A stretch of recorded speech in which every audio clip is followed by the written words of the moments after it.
Okay, here we are. Good afternoon. Good afternoon. Is that me? No. This is a hearing of the Chatham Conservation Commission being held on March 8th, 2023, in accordance with the Massachusetts Wetlands Protection Act and the Town of Chatham Wetlands Protection Bylaw and Regulations. My name is Bob Rawls, and I serve as the chair. Today's hearing is being broadcast live on Channel 18 and is being recorded for the on-demand archives available on the town's website. It's being conducted in person, by phone, and by video conference.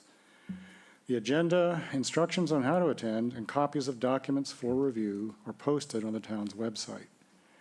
To all participants, whether attending by phone or online, please remain muted unless you've been recognized by the chair. When recognized, please identify yourself for the record. If you are attending by phone, you can mute and unmute by using *6. If you're online and you're not a commissioner, please keep your camera turned off unless you've been recognized. Indicate that you wish to speak by using the raise hand feature. So that we have a record of a quorum, I'll now ask each commissioner to indicate their presence. Vice Chair Bob Delvecchio. Present. Janet Williams is not here today. Karen Latin. Present. Mary Sullivan will be late. Elise Gordon. Present. Cheryl Meservey is not here. I am here, so we barely have a quorum. So once again, we have a full agenda, and I've just learned that we have a hard deadline at 5 p.m., which shouldn't be a problem. But in order to keep things moving along, like last week, which worked very well, I'm going to start a timer for each application. And I'll set it for, we'll start out 15 minutes a day and see how that works. Nikki Smith, Nick Chatham's conservation agent, will now lead us through the agenda. Just to give a heads up, we did have 3 continuances come in, 41 Locust Lane, the Town of Chatham dredging one, and 61 I can never remember how to pronounce this one, Elefama, have all been are asking for continuances. So we'll vote on those when we get to them in the agenda order. But just so if anyone's on the call or in the town hall wanting to hear those ones were continued. And then first up, we have a request for a field change for 24 and 30 Avalon Point Road, map and parcel. No, map's not listed. SE 103297 and 103318, hydroseeding portions of the coastal bank that have been slowed to germinate and establish. Hi there, Matt Lautenberger from Wilkinson Ecological. As Nikki said, we're requesting to do hydroseeding at 24 and 30 Avalon. They've been slowed to germinate at the top of the bank. Sent you guys a pretty extensive packet of technical information, so I'm here to answer any questions you have about that. To lead things off, I know there was some question about the possibility of leaching from the material. The material has gone through extensive testing through the ASTM, the American Society for Testing of Materials, and has passed to the highest degree possible all of the tests that it was put through. So with that stated, I would be happy to answer any other questions you have. Okay, all right, thank you. I didn't even start the timer. I don't think I'm going to have to worry about it. Anybody have questions off at the top? I think this, excuse me one second, but I think this gentleman is here for that application that's continued. Which isn't going to be heard today. No, No, they've asked for what- continuance. Well, That's what Yes. Nikki just said. Elfamets. is that right, Nikki? Yeah, thank you. Yeah, that one. Yes, they asked for a continuance to April 5th.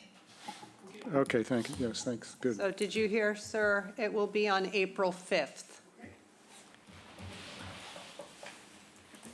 Okay. Thank you, Karen. Yes. That would have been unfortunate. But anyway, aside from that, it's a pretty steep banking. So will any of the materials or nutrients flow down the bank? So I've talked to the producers pretty extensively about what exactly goes into these. And so we're proposing, as I talked about, two products. One is essentially going to be holding everything in place. That's definitely the most important one. And then there's another one that's a soil conditioner that has micronutrients. They said it's negligible in nitrogen, phosphorus, and Potassium. that's the K. Yeah.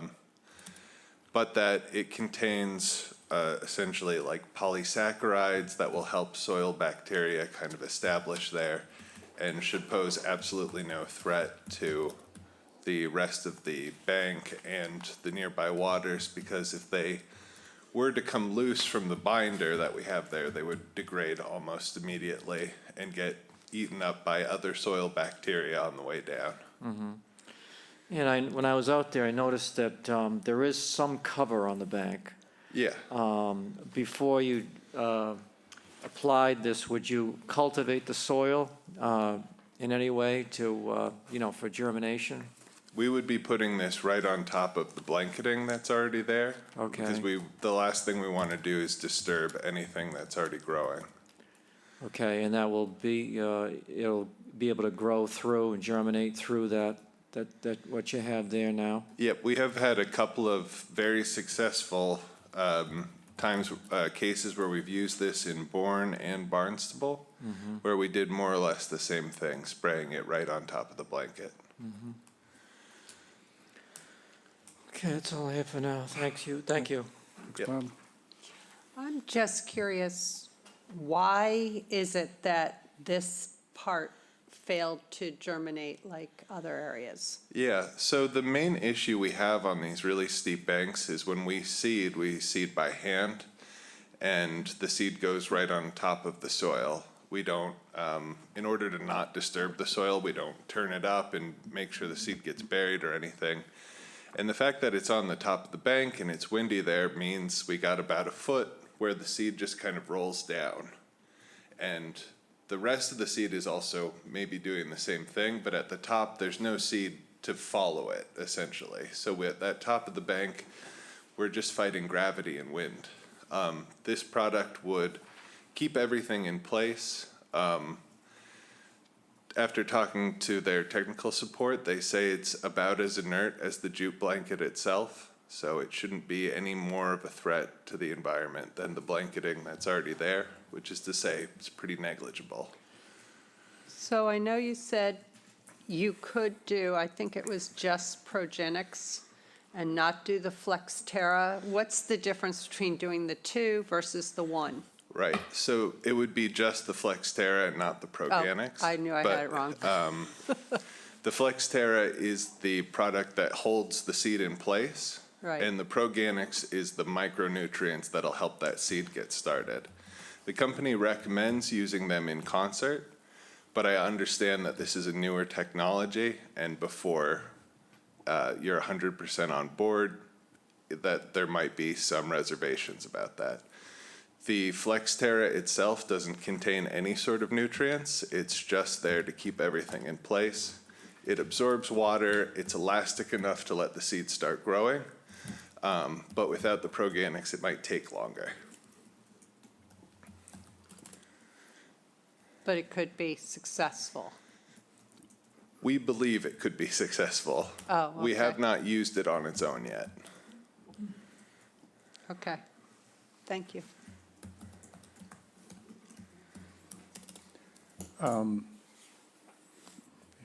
Okay, you mentioned a concern. We actually just now, we haven't discussed this before, so did the concern come to you about leaching organic material from another source, or Yeah, I were you was. just anticipating that we'd be concerned? Yeah, I was talking to Paul Whiteman. Okay. And he forwarded some concerns that were shared with Oh, him. I see, Yeah. all right.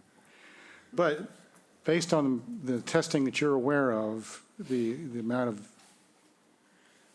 organic material that could leach is It's negligible? as you- negligible, yeah. There are a number of case studies where the Army Corps of Engineers, other developers have used this pretty much on a pile of sand next to a riverbank. And within a year, everything is growing nicely and the river doesn't show any signs of negative effects from having it in place. Nutrient overloading or anything like that? Yeah. Are you concerned about it? Is Wilkinson concerned about it? No, we're not.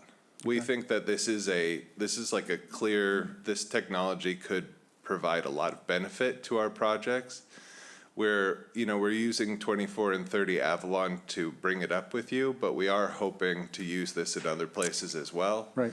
We think that it's a pretty logical next step. It's a new technology, but we think it has a lot of promise.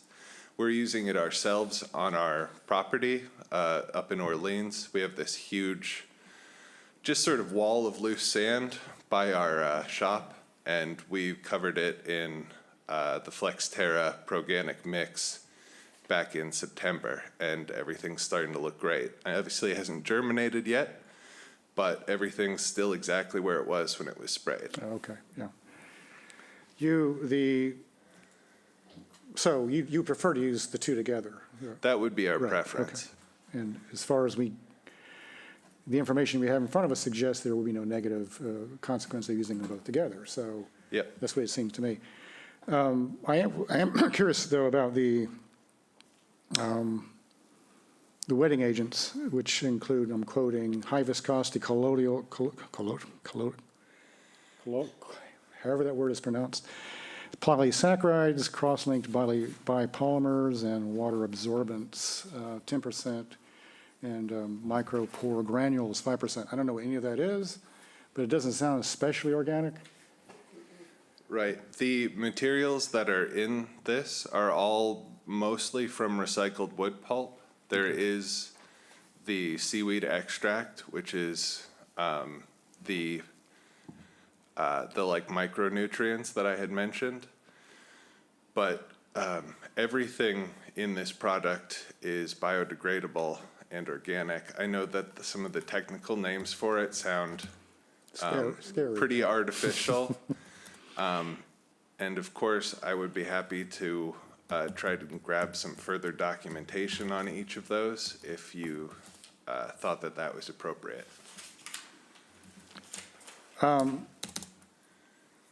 mean, I believe you, but when I read the product literature, it I doesn't. understand, yeah. It sort of hints at that those might be organic, but it doesn't actually Right. come out and say it, which is, that's why it gave me a little bit of pause. I was focused more on that than I was on the nutrients.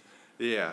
No, I understand that, but the ASTM testing has shown that and the way that testing works is they take the product in a laboratory setting, they run water through it repeatedly, and then they take that water and add it to bacterial samples. And the highest standard would be no effect happening to them, and from what I understand, that has been the result in all cases. Okay, all right. You have another follow-up, Bob? Yeah, and that wetting agent's pretty much soap, correct? Just to have some penetration. Yeah, I'm not entirely sure. I'm not a chemist myself. I'm relaying the technical information I've gotten from the company. Yeah. So, I mean, I'd like to see them applied together in concert, if you feel that's the optimum approach, that's definitely what the company suggests. Yeah. Yeah. And we'd be happy to provide regular monitoring on this so that you can see how it progresses. Yeah, right. And sorry, it sounds like it's a new approach that's worth trying to me. If it can result in more stable application or more stable growth on these steep banks, sure. I think Okay. it doesn't look like, it looks like the benefits far outweigh any potential. That's where we're coming from too. It's really important to get that bank growing again, I'm sure, as you all know. So anything we can do to speed that up without risking anything else. Okay, so this is phase one, I believe, of a field change request, which basically is just to figure out whether or not it's within scope of the original original order? No, they just requested a field change, not an amended, Oh, I not a see, full I amendment. see, I see. So it is, oh, so we can just dispense with it today then, okay. Yeah, so I did have Okay, one or two questions. One was, I think it said that they had to do soil samples before you gave us the exact seed mix or something like that. The company normally recommends doing soil testing before coming up with like an exact seed mix. We are Okay. going to be using the salt tolerant seed mix we're already using on that bank, so that in this particular case is a step that we'd be skipping. Okay, and then it does mention fertilizer a few times in here, but the orders say that they have to be, I just wanted to reiterate that the orders say they have to be organic, slow release, low nitrogen. But they also say not to be used within 50 feet of the resource area. So I just wanted to point that out in case the commission wanted to discuss that or to see if you are using fertilizers on the bank. Would not be using anything other than the two products, the FlexTerra and the Proganics. I don't believe Proganics is considered a fertilizer. They use the term soil conditioner. It contains micronutrients, but it would be a negligible source of nitrogen, phosphorus, and potassium. right. So on the face of it, it would seem that that doesn't violate that requirement to not use fertilizers if you're, Right, if you feel it's not classified as a fertilizer. if we're defining fertilizer as like, organic material with a lot of nutrients, that's, yeah. Yeah, and I can accept that based on the, on the vendor's materials, which is always a little bit of a leap of faith sometimes, or not always, but sometimes it. I understand that, yeah. So Nikki, anyway, anybody have any concerns about that here? All right, yeah. Sounds like we don't have a concern about it, Nikki, and thank you for bringing it up. Any other things we should be aware of? That's the only two that stood out to me. Okay. So, sounds like we're good? Yeah. I'll make a motion that we approve the field change for 24 and 30 Avalon Point Road. Latin second. Roll call vote, Bob. Aye. Karen. Aye. Elise. Aye. And I vote aye. Thank you. Thank you. Let us, guess we should have discussed, well, let us know how it worked. Absolutely. We'd Like love I said, photos. this is an approach that we're hoping to use in other places as Yeah, well, so we You will, want to document it, right? we will be rigorously documenting its progress. Okay. All right. Thank you. All right, thanks.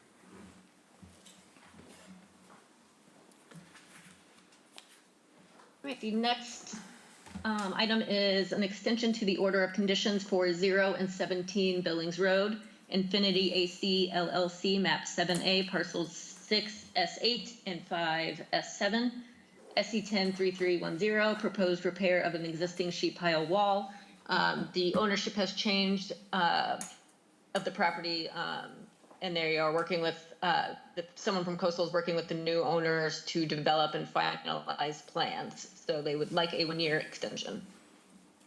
And this is the first extension, I assume, Nikki? I didn't, let me pull the order, I believe.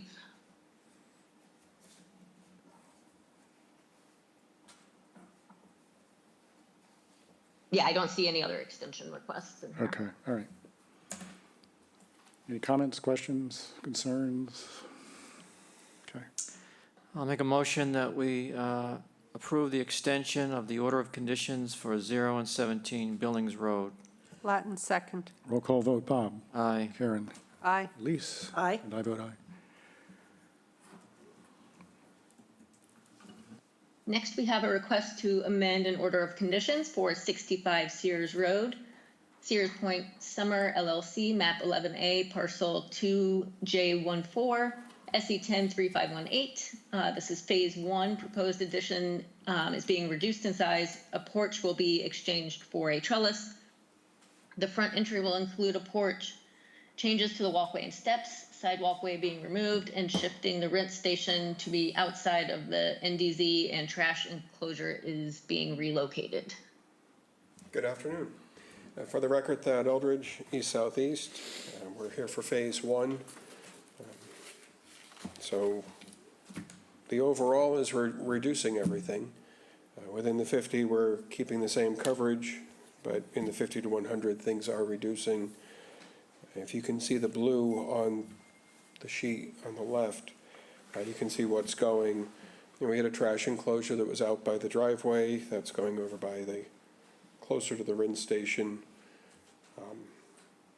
The porch out the front is a little different than the steps out the front before, but we felt that since everything is minimizing, this should qualify for an amended order rather than a new notice of intent. If there are questions, I'm happy to answer them. Very good, thank you. You have till 5, so I'll keep it quick. I know, sometimes And this is just a Phase 1 anyway. it's just so a phase it's, one, yes. Anybody have a question or concern? Just have a comment, which is a good thing. You're moving the rinse station out of the NDZ, so that's a good thing. They'd like to put a deck under it. And if it goes in the 50-foot, it needs a zoning relief. So to avoid the zoning board of appeals, they've pulled it out of the 50-foot. Oh, thank you, zoning board of appeals. All right. Anything else, Bob? We do have a new landscaping plan that's being created now that'll be submitted for the second phase. Okay. There was a previous amendment, right, to this, 2021? I think there was. That was our first time in. I think there was, there were some things done in 21 according to my notes. So there was a new septic system that went in. Anyway, it doesn't matter, we'll deal with it in phase 2. I just wanted to, if there had been a previous one, I would say, how about if we just don't have any more, after this one? I would appreciate that. Because it really gets difficult to keep track of at times. All right, so this is just phase 1. Yeah. Make a motion that we approve the amendment to the order of conditions, Phase 1 for 65 Sears Road. Latin second. Roll call vote, Bob. Aye. Aaron, Aye. Lise, Aye. and I vote aye. See you next. Wait a minute, don't we have to? Never mind. The next request for an amended order is 41 Locust Lane, Jonathan and Alicia Downs, map 15F, parcel 53, SC10 3478. This is phase 2, construction of an additional 32 feet of catwalk. This is one of the ones that was requested to continue to April 5th. Oh, this one's continued. Yes. Okay, Okay. so I worked on that amended order for nothing. Nothing, but I didn't have to work on it for today, all right. I'll make a motion that we continue 41 Locust Lane to April 5th, 2023. Latin second. Roll call vote, Bob, Aye. Karen, Aye. Lise, Aye. and I vote aye.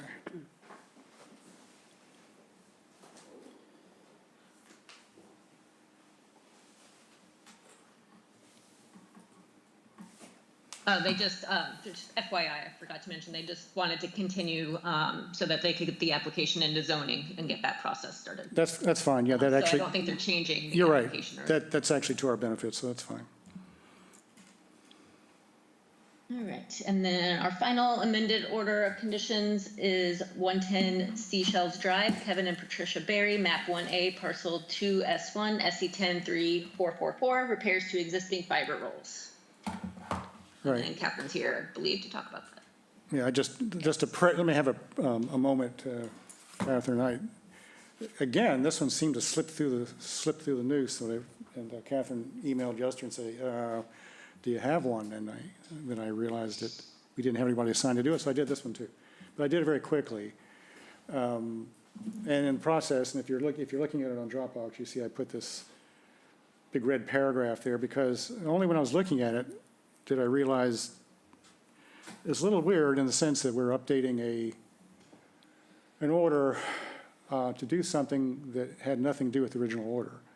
In other words, the order didn't have anything to do with fiber roll, but yet we're amending an order that doesn't include a fiber roll to repair a fiber roll. So I went back and looked at the tape, the recording, and this was the day I was reminded that was the day that I was barely hanging on, sick and remote. And so I'd forgotten about it, and then Janet had the same reaction I did. What is it you want us to do? And but anyway, we all approved it, and so here it is. But Catherine also sent back a couple of suggestions for additional conditions. So what I had trouble with was putting conditions in here based on a design from 2005, which I don't even have. So that's what made it difficult from a perspective of crafting an order, an amended order. Nevertheless, we'll do what we can. I pulled in a bunch of standard conditions from our template having to do with fiber roll, and that's what we have. So hopefully you all can, I don't know if you're all able to see it. You're looking on your phone. Go ahead, Catherine, now, with all that. I honestly didn't have anything else to add. I think we went back and forth with a couple things. I responded with those additional conditions from the previous order for the fiber rolls. And I think it looks good. Okay.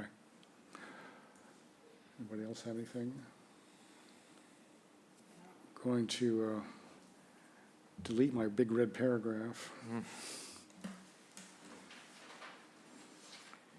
I think it's something to keep in mind in the future. It probably will work better when we amend something, for it to be a little bit more in scope than this is, but nevertheless, I think it'll work in this case. All right.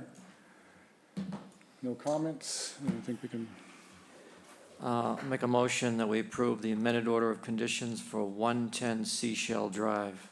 Latin second. roll call vote. Bob? Aye. Karen? Aye. Elise? Aye. And I vote aye. Thank you, Thank you very Catherine. much.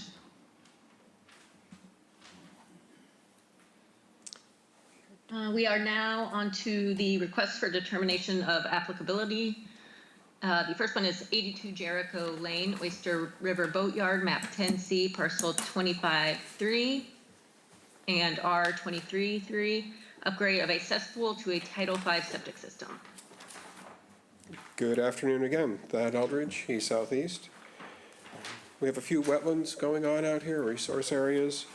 We have Oyster Pond River, along with some salt marsh. There's a coastal bank that's predominantly on the abutting property. The floodplain reaches the toe of the slope around where we want to propose we're proposing the leaching field. And so it doesn't meet the criteria for coastal bank. We have an isolated wetland on the way into the property, and we're able to shoehorn a septic system in here that meets the 100 feet. The septic tanks locally would only have to meet 50 feet, but we're able to get them out. There's some piping that's within the 50 to 100. The leaching area itself, we're going to have to fill in there. That will bring the leaching area up to meet the current Town of Chatham Board of Health requirements, where the ground is supposed to be 1 foot above the base flood elevation. Technically, we don't have to meet that, but because we can, we are. This is all to replace a cesspool that's located inside the building.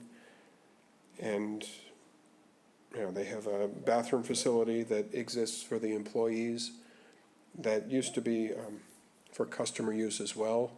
When COVID hit, they put some porta potties outside.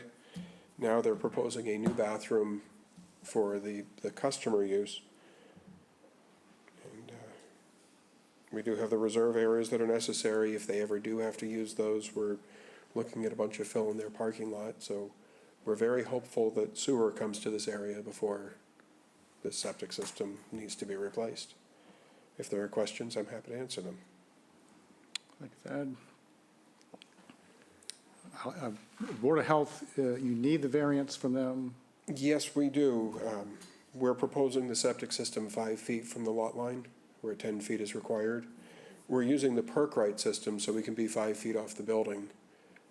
The minimum for a marina is 500 gallons per day, or 4.5 bedrooms worth of flow.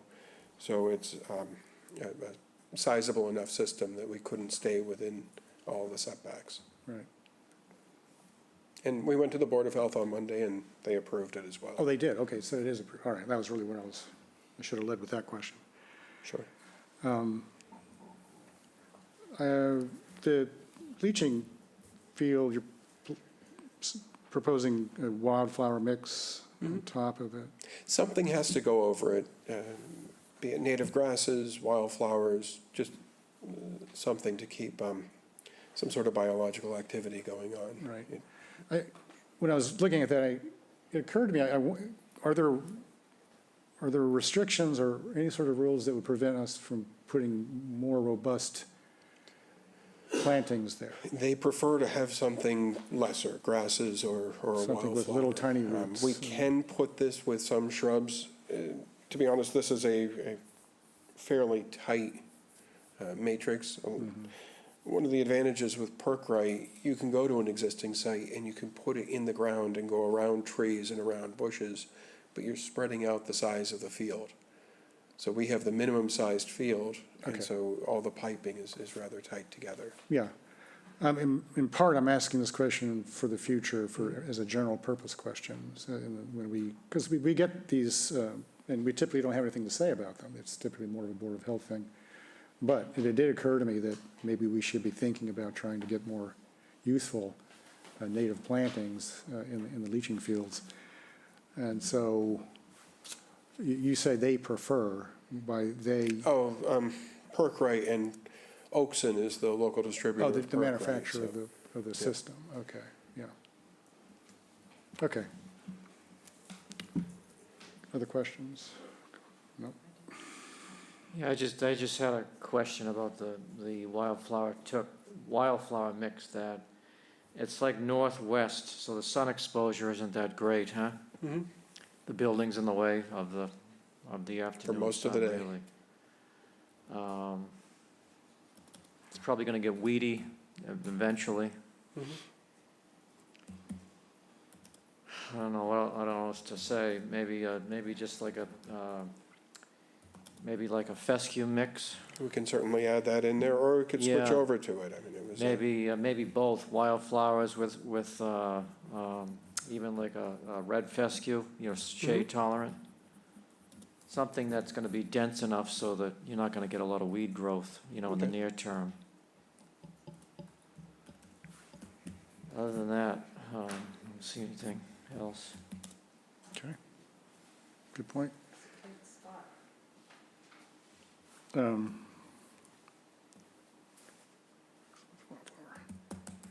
So, sounds like we're okay with it. Would this be do we have conditions? Yeah. Remind me, is this in the flood zone? If it's in flood zone, it would be -2. If it's out of it, then it would be -3. It's in the flood zone for now, and then it will be out of the flood zone when we're done. -2. All right, sounds And the septic tanks will still be in the flood zone. I mean, that's All right.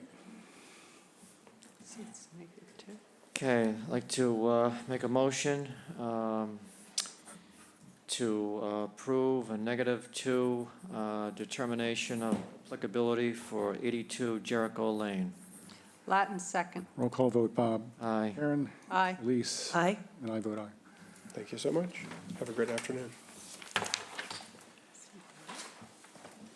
The next RDA is for 40 Deepwater Lane, George Khalil, map 4D, parcel 4118, and R23-4, abandon the existing cesspool and install septic system. Hello. My name is George Khalil, resident at 40 Deepwater Lane, and we are proposing to abandon the cesspools at the rear of the property, which are within the zone next to a wetland, and then put a septic system in front of the house in the driveway, underneath the driveway, and we might have a leach field that extends, we'll have a leach field that extends off of that through native plants. That's it? All right. Yeah, Okay. the perk test has been done on it. We're in front of the Board of Health, and we were approved from the Board of Health, I think, from the distance of where the septic was going to be relative to the setback. So you were approved. Yes. Okay. Are you the owner, or you're doing the work? Yeah, I'm the owner. I could be the owner today. I don't know the exact, timeframe. It's in the process of transferring Oh, I see. the trust. I'm the trust beneficiary, I see. and I live there. Right. I'm at a disadvantage here because what I got in terms of the plan, I don't know whether it happened, oh, yeah, that's what I need. The digital copy is couldn't read it. unreadable. I couldn't read it. It's incredibly grainy, and It's not exactly perfectly readable either. I couldn't really tell what was going on. So I was hoping I could look at someone else's Oh, paper okay. copy here. So I will summarize, they're about as far away from any wetlands as they can get. It's as close to the road as possible. And it's, obviously upgrading from a cesspool to the septic is better. And the cesspools are closer to the edge of the wetland than the septic system is proposed. So it does look like, really, there's no No. downside to it. No alternative, Right. right. So we don't have resource lines, or at least I can't tell. Do you happen to know, how far you are away from, was there a wetlands delineation, or is this the whole property within the? Within the wetland? Is that the question? The question is, on this map, normally we are looking for resource boundaries. Yeah, so if you're looking at the paper, the far left, front corner, closest to Deepwater Lane, the 100-foot goes right along there. So the whole property is in the 100-foot buffer zone. Right, and so, but the septic is not in the NDZ then? It looks like 56 feet away. 56 feet away, okay. Very good. Any questions? I got a question. Hi, how are you? Hi. Hard to read. Yeah, you mentioned that a red cedar you think Yes. has to go Yeah. in front of the house. So you're going to replace that with some natives? Yes. As kind of screening you Correct. mentioned. Correct. Is it okay if you reviewed that with the agent before you planted? Absolutely. Because Yeah. it's in our resource area. And I noticed also when I was leaving that you have some Japanese knotweed on if you're looking at the house, the right corner is some long stocky weed. Okay, like a bamboo? Yes, Yes. exactly. But that probably could be excavated when the system's put in, because that's very invasive and it will kind of take over your property. Okay, so that's a recommendation? Yes. Okay.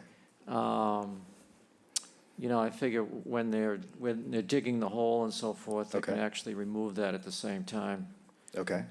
because that will cause you a lot of grief in the long run, Okay. But other than that, I think it's a good project. Thank you. Yeah, on the knotweed, should be disposed of properly in a place that, where do you dispose of knotweed these days? Some places, you want to make sure it's disposed so that it doesn't propagate into mulch or if you take it to a place that accepts materials like that, some accept knotweed, some don't. Gotcha. I'm assuming that I can speak with the people that are doing the project and tell them that? Yeah. I'll do that. All right. Okay, so I'd like to make a motion that we approve the request for determination of applicability, be a -3, Nikki? Correct, and just so that he's aware, I'll just put the condition on there that he may remove the knotweed and just reseed any bare areas. It's not going to be a condition that he has to, but because that wasn't really what was proposed, but if he wants to, that is fine. So I'll just put that condition on, but yes, a -3. As well as the new plantings, correct? He'd have to review those with you. Yes, yep, just to, give me just a list of what he's planning so I can put it in the file and Okay. so we're aware. Thank you. Okay, so I'll make a motion that we approve the request for determination of applicability, -3 for 40 Deepwater Lane. Latin second. Roll call vote, Bob. Aye. Karen. Aye. Elise. Aye. And I vote aye. You have it. I Oh, think you- okay. Yep. Thank you. The next RDA is 174 Eastward Road, John P. and Jamie Seldorf, map 13M, parcel C53, R23-5. Proposed temporary event structures and sand placement above mean high water line. Where's it going? Where's it going? I think he went to get his stuff. Mr. Attorney Riley, I thought he was going to be speaking to us. He just walked out. Anybody else here for this project? You are, okay.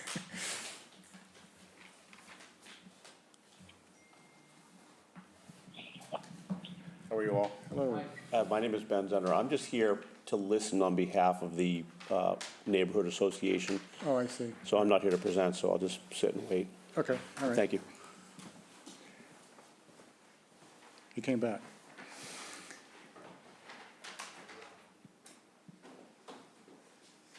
Bill, are you speaking to us here about this?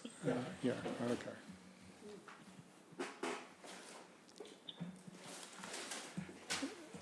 In the meantime, actually, yeah, okay.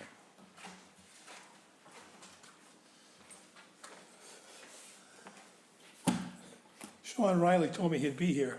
I see, all right. So Bill Riley on behalf of Netflix LLC. We are going pretty fast, so that could be why he's not here. I don't know if you want us to hold off for a bit. We can start moving on to another one, whatever you'd like.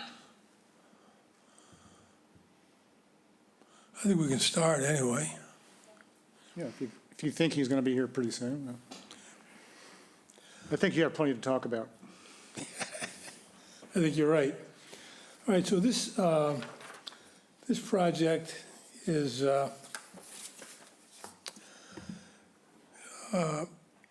Netflix LLC wants to do a movie production based on a novel by Ellen Hildebrand called The Perfect Couple. It's theoretically set on Nantucket. They need a large waterfront home for their site, and they would like to place 2 temporary structures and a temporary porch extension. Earlier, we had discussed putting a temporary boathouse over on the left-hand side, but they've decided they don't need a boathouse. So, Nikki, do you have the plans?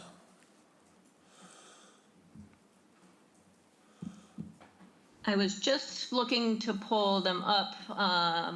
There's quite a few different documents. Do you know exactly which one you would like shown? So we have a picture of the proposed boathouse location. Yeah, I think the site plan, which I think, Sorry, Mike. There he is. Bill. oh, there's Sean. I'm sorry, So Sean, maybe you're in better position to display the document that Bill is talking about, absolutely, which is the site plan, I guess? yes. Give me 1 second, I apologize. Did you guys skip over a couple of, No, we're just moving right along. Oh, they just, yes, you are. they're just jet fuel today. I guess so. All right, can you guys see that? That's Billings Road, so that's, No, I got, there. How about that right there? okay, that's good. All right, so The areas in green are the proposed temporary structures. As I say, the boathouse, which is up in the upper right corner, is not going to be, no longer proposed. So we're not going to have a structure up there. The buildings that, the temporary structures they want to put up there, we've been referring to them as set decorations rather than buildings. But they're not going to be connected to the ground. There'll be no excavation. In the main, they'll be assembled off-site and brought to the property and assembled on-site. They'll be resting on plywood. There's no plumbing or electricity associated with them. They told me that when they will be shooting some scenes inside one or both of those buildings, and the only light that they will use would be sconces on the wall that would be powered by an extension cord from the house. So there won't be any excavation at all. The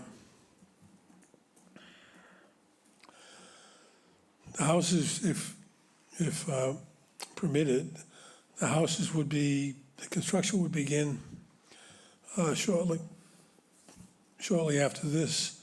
Hopefully to be completed by the end of the month. And then they would be dismantled to be removed late June or at the very latest, early July.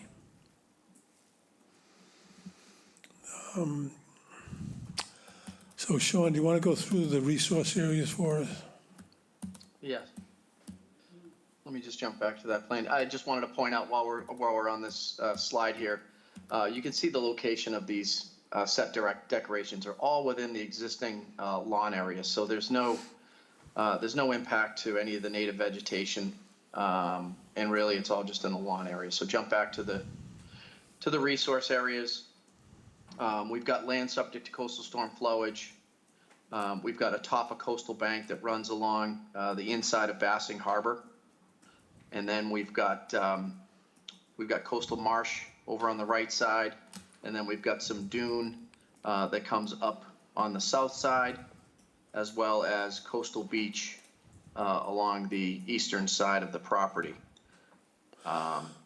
This is within the 0 to 50 of the resource areas, but as we just discussed, the work is going to be temporary in nature and take place all within the existing lawn area. And I did neglect to mention that we're proposing to put down approximately 50 cubic yards of sand over at the end of the existing path in the area, the light green right there. That's been staked. I know Paul Whiteman has been out to view it. I don't know if anybody else has been out there to see it. The reason for putting down I guess what we'd call beach nourishment is the fact that they do want to film a beach scene. So it's principally cosmetic. So it's just enough to cover, this is Charlie Harrington. He's the location guy works for Netflix. So Charlie, why don't you come up here and be with me?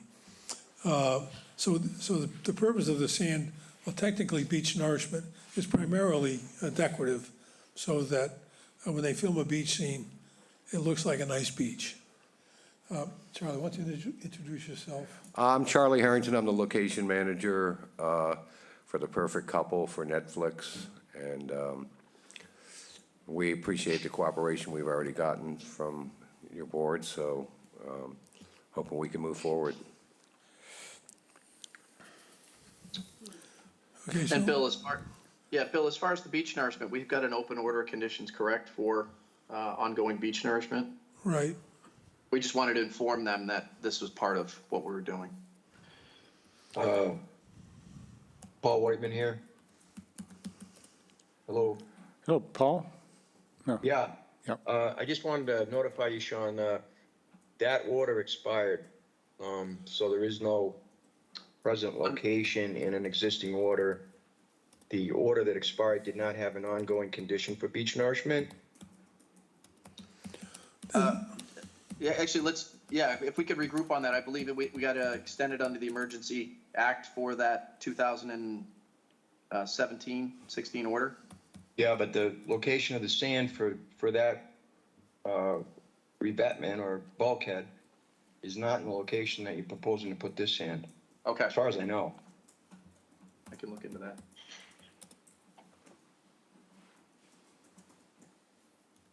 Although I don't think it much matters, to be honest with you. Right. It's really a veneer of sand anyway. Right. Why don't you elaborate on that, Paul? Why do you think it doesn't matter? Because it's a very small amount. It's likely to wash away at a high tide pretty much after they put it down. It is above the mean high water mark, but the tide will get up this spring and definitely take it out. So it's really just a small amount of sand. But again, I went through these files extensively, and I didn't see, I talked to Ted Keon as well. We didn't see any sand nourishment on that plan that was extended under the COVID Act in this particular area. Okay, all right, well, thank you for analyzing it, and we'll deal with that as an issue. So, Bill, if you want to continue, or are you? Oh, Sean, you talked about getting an emergency extension under the COVID restrictions. What does that involve? No, the emergency extension, we do have an open order of conditions from what Paul is saying. It just doesn't relate to nourishment within that approximate area of the beach, correct, Paul? Yeah, Sean, that's correct. So it would be a modification to that existing order to include, if the commission found or deemed it necessary, we could make a minor plan change to that approved notice of intent and subsequent order of conditions that is active right now to incorporate this area of the beach. If they seemed to deem necessary and weren't able to approve this under an RDA. All right, thank you. It's just a one-time nourishment. I wouldn't really want, if it's just for this very temporary movie and it's not going to be nourished in that area again, Yeah, I'd rather not go through the effort of doing the amended order or anything like that. If that's, I mean, it's up to the commission, of course, but I think if it's just a one-time small amount on an RDA, that I think that's sufficient. Yeah, That would be the case. this is just a one-time, as I say, it's just simply cosmetic, so that the filming will look like an attractive beach, that's all. I'm sure that we can make an arrangement, like, you probably need extras, right? Of course. Well, yeah, well, I'm joking, Chatham, by the way. of course, I know, but given the cast, I think, the left-hand side of the commission, as I look at it, would certainly be attractive extras, whereas the right-hand side, as I look at it, they might get, These guys are out of luck. Tough negotiator. Is that a bribe? Thank you For for the asking, left. Bob. I tried.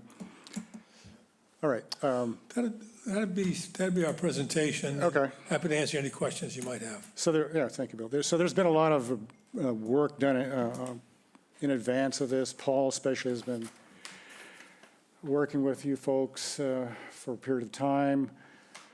Bob and I got invited out there for a little preview. And it does appear that, I do have a question. I thought you mentioned a while ago, Bill, that the structures won't be attached. That's correct. in any way to the ground? They won't be. The one thing that, if we get a forecast for a very strong storm, they would use helical anchors, screw-in anchors, to keep the buildings from Blowing moving, away? Yeah. blowing away, right? There's no chance with a normal, or water, stormwater doesn't go up in the grassy area there, does it? Typically? It's really capable of getting up there, but they have no, since the Seldorfs have owned the property, they haven't had water up there. Okay. That's why the grass is green. Yes, very green, yeah, well, that's a whole other topic. Okay, so everything's going to be temporary. Right, Everything's going to be taken away at the end. right. What's the last date the buildings will be there, Charlie? Well, the last date we could possibly film would be June 30th, and then I would give it a week or so, July 15th, just Okay. to be safe. To get them dismantled. Right, everything's going to be, everything's being put in disturbed areas, except for the nourishment, which is Right. sort of a separate issue. And everything will be coming out, including the porch extension. Right, Right now, you're just talking about a porch extension. At one Yeah, point, you were, we have to restore everything back to its original condition, so Right. even if they wanted to keep the terrace and the cupola, we would take it out for legal reasons for us. right, and we would want the same, so we're in agreement on that. And I've already told them that nothing can stay, and they were fine with that. Okay, and we also, there was a bit of discussion there about, you were asking about plantings around the porch, and we talked about how those would need to come out as well, because they're not going to be native, you probably want to put hydrangeas there or something like that, which is in a resource. Yeah, area. I mean, if they want some of the plantings, I can remove them and bag them for them, and they can put them on one of their properties, or if they ask for it, Well, because I have no use for them that's afterwards. another issue, but it's just that within our jurisdiction, we would have to approve plantings that are going to remain. right. That would have to be a separate application by the Seldorfs. Correct. But for the intents and purposes of this RDA, we assume that all the plantings are going to be removed from the ground and Right, out of the resource area. I think we can guarantee that. Okay, because that's what we'll put some language like that in the RDA. Okay, so questions? Yeah, go ahead, Gary. When these temporary structures are removed, what is done to restore? Are you putting in a turf lawn or a Well, Cape It's It's already Cod? a turf lawn. well, Yeah, but it would be nice not to see turf go back in, you know, well, we're not removing anything, we're simply, but it'll be dead. If It'll be it's- dead, and we'll probably have to sod it if that's okay with the See. commission. Yeah, I see where Karen's going here. She's looking for an opportunity here to Well- claw back some of that turf. And we don't usually approve turf But- lawns. But it's not new lawn, you know, it's, I know. I'm just hard for us, I trying to think. make sure we cover Yeah. all the bases, and that is part of this, the result of this oh, but temporary it's, structures. right, and I understand that. There's no irrigation system there. They'd just be hand watered or, using regular sprinklers, so I don't think it's turf lawn like, it's pretty green. It's quite green. it'll be green, but It's lovely. And it's in the NDZ. So it's just the sort of thing that when we see it as a conservation commissioner, we immediately begin thinking about ways to undo that. But I think that's, from my perspective, that's outside of the scope of this particular project. Okay, Because it's lawn there, they're Correct. they're augering at the worst cables to keep the structures, temporary structures from blowing away, washing away, and then make it look like it did before they had the structures there, so. right, and in fact, I don't know that the lawn will be actually dead because we have, while the front part of the buildings will clearly be resting on plywood, the rear part of the building, if you look at the landform, the land drops away from the house towards the marsh. So there'll be, we're gonna have, believe it or not, wheels supporting the building and some temporary posts to hold it up.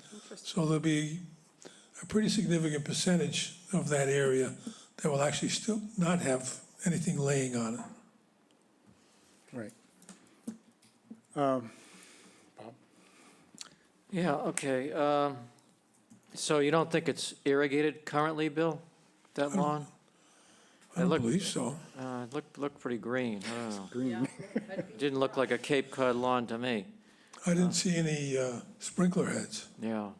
And the building was, the entire property was sort of fairly recently redone. I mean, it's only been there about 10 years, 10 or 12 years. There was a larger home there before, but this building itself, that building was removed, and this building's been there, I don't know, about 10, 12 years. So the work was done under the jurisdiction of the Conservation Commission. So that's why I don't think there's any irrigation there. Okay, hopefully, you're right. But anyway, you're gonna restore those areas with sod. To the extent necessary, right. And that planting area where you're gonna maybe put some hydrangeas, that's gonna be resodded after those plants are taken up as well. Right. Yes. And the access area by the driveway, Charlie, you mentioned that you might have to remove some of those plants to get the buildings, to get the temporary structures into the lawn area. Yes, and also, I was just at the house with the cinematographer, and we might want to put in a Duraplex plank to drive on. It's better than plywood. It fits together like a puzzle. And drive a condor with a light on it to light a scene that we're doing in the backyard. In that access area? And it would come right through there where the little archway was. Okay.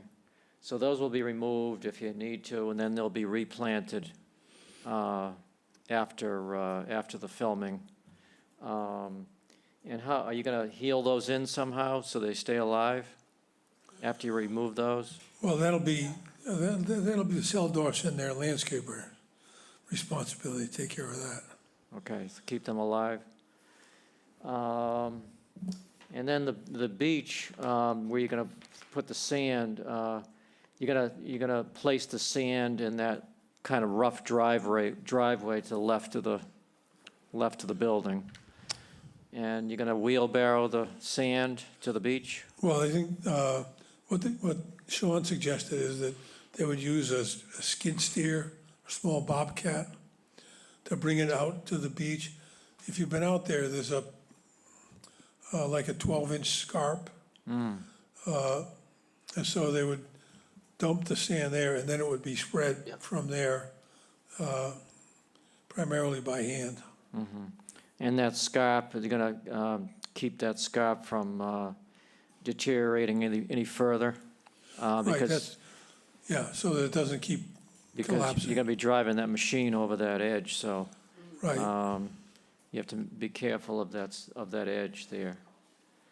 And that will be restored once you end up dumping the sand. right. Yep. Yeah, it'll all be raked out. Okay. Just to be clear, Right, yeah. You have to talk into the microphone. there was a previous slide or picture that was up, okay. Like, is that what we're talking about? Because we actually want sand all the way around here. No, that ain't gonna happen. That's not gonna happen. I mean, I'll take what I get. It's not gonna stop Well, the movie. let's just say it's not in the plan in front of us, so that's news. Well, also that would be several hundred cubic yards of material too. Exactly, and as Paul pointed out, apparently there is not in fact an existing nourishment condition in effect for this property, so Okay, so if I wanted sand all the way around here, it would be another application or would the commission be opposed to putting in that much I sand? think, well, as Bill alluded to, that would suggest a sizable increase in the amount of sand. That's a, I mean, it's a subjective line, of course. I mean, I think we're already having to sort of contort ourselves to allow the sand that's being put in the location where you have it circled, but how much more are you talking about in terms Well, of cubic yards? I think perhaps we should involve Sean in this because Sean, this is Sean Riley of Coastal Engineering. on the Yeah. screen. Okay. He's the engineer. They would have to prepare an application. There would be a notice of intent. And presumably you could have a hearing, depending on when you need to, it would take place in April. But, that'd be something independently considered from what we're doing today. Okay,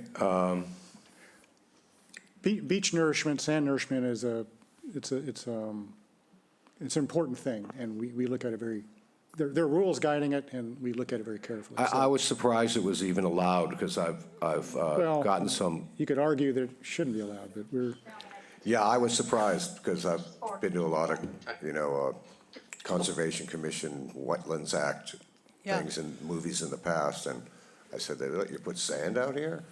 Well, Charlie lives in Dennis, so he's actually a Cape Cod guy. So, okay, all right. that's Can I why he's a- familiar with it. Can I ask, where's the sand coming from? It's coming from Robert Hour, and we showed a picture to Paul, and he described it as sugar sand, and he thought it was fine. We could get if you want to see a sample, we can have Paul get a sample of it.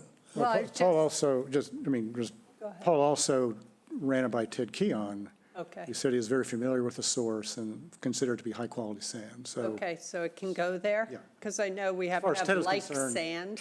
As far as Ted is Like concerned, places. That's why it's I the was appropriate asking. material for the Okay. location. Yeah. All right, thank Now, you. where is that phone, anyway?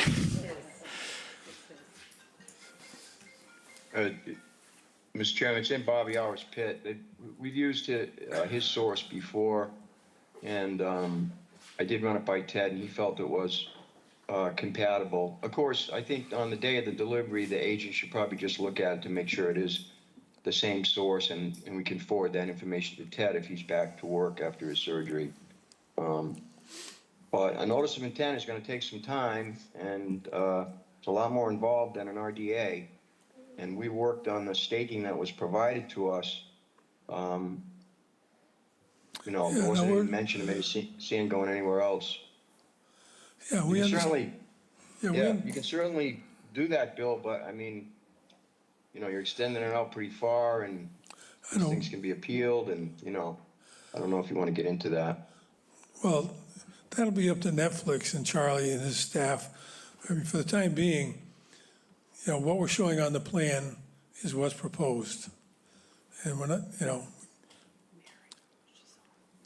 so we don't have a proposal in front of you to act on that would put sand Right. on the Yeah, entire, I think that's the way we have to proceed. Did I hear someone say that the sand will probably be washed away in a matter of days? well, Charlie, that was me. When I took a look at it, the stakes where you put them, the rack line on that particular day was quite a bit up the shoreline. So you have to look at the tide charts, see what's going on with the weather. If you do put it out too early, before the shoot, there's a possibility that, a good portion of it can get washed away in a normal tide cycle. Even though you're above mean high water, that's mean high. That's not extreme high or a high tide that might be occurring while you're filming or just Right, yeah. before you're filming. So I pay particular attention to the chart and don't put it down too early. I think, And would it be, we just want this beach to look nice and sandy and white. Is there any rules against us raking up seaweed and rocks? Well, that, I think that would be Are considered you in, altering a natural is it area. plover habitat? I didn't look. Well, I don't think so, Nicole. This is Paul. I don't believe they are right there. There's a lot of cement on the ground around from the old air base, but, no, I don't think there's any habitat there. well, I think they, Didn't look like it from the GPS, but, and then the cement, removing any cement on the beach, I don't think anyone would have a problem with, but, I guess it's up to the commission to discuss You know, just, how much you want to alter the area you know, parenthetically, as far there, as removing seaweed. right. I think the rack line that Paul's talking about is a result of two rather severe northeasters we've had in the last 3 weeks. And we're also going through a kind of a high tide cycle, which, you know, a month from now will probably won't be as great. And we just cross our fingers and hope for no northeasters while we're doing this. Because if you did apply the sand and it all washed away, then you would want to come back for more sand, and it becomes its own problem. Yeah. Because part of the reason that we look at it carefully is that the sand goes somewhere, and there's a limit to how much sand we want to be going different places for different reasons. It's the sort of thing that's also monitored by the state. It's not just us. Right, It's a state concern. So we have to be very careful about it. So anyway, back to your question, make it look nice, that's a subjective term. I know that there was already a previous order, the owners wanted to do a lot of rehabilitation, removal, fixing, whatever, of the concrete that's on the back, where the cottages are along that whole shoreline. It was never performed. But I don't know if what you're talking about, if you're talking about doing anything with that stuff or not, or are you just talking about whatever happens to be lying on the beach? We're not talking about altering any of the concrete. Okay. So, yeah, I would personally think, we'll see how anybody else feels, you could be picking up little pieces of concrete, perhaps raking up some seaweed, but applying no more sand than we're allowing here, and that's kind of the extent of it. I think really what he's talking about is just keeping seaweed out of the picture, not doing anything more substantial than that. Right. You can put it back after you're done with it. Oh, no, we're gonna put it in the We garden? can pick it up by hand and then put it back if you want. Actually, I'll us to. come get it and put it in my garden. All right. So, Okay. all right, so questions, now that you've heard all this, this is a, It's a lot. it's, you know, normally, oh, sir, would you like to speak? Okay, they have to come up here. There's 2 spots. You could also sit here. You can,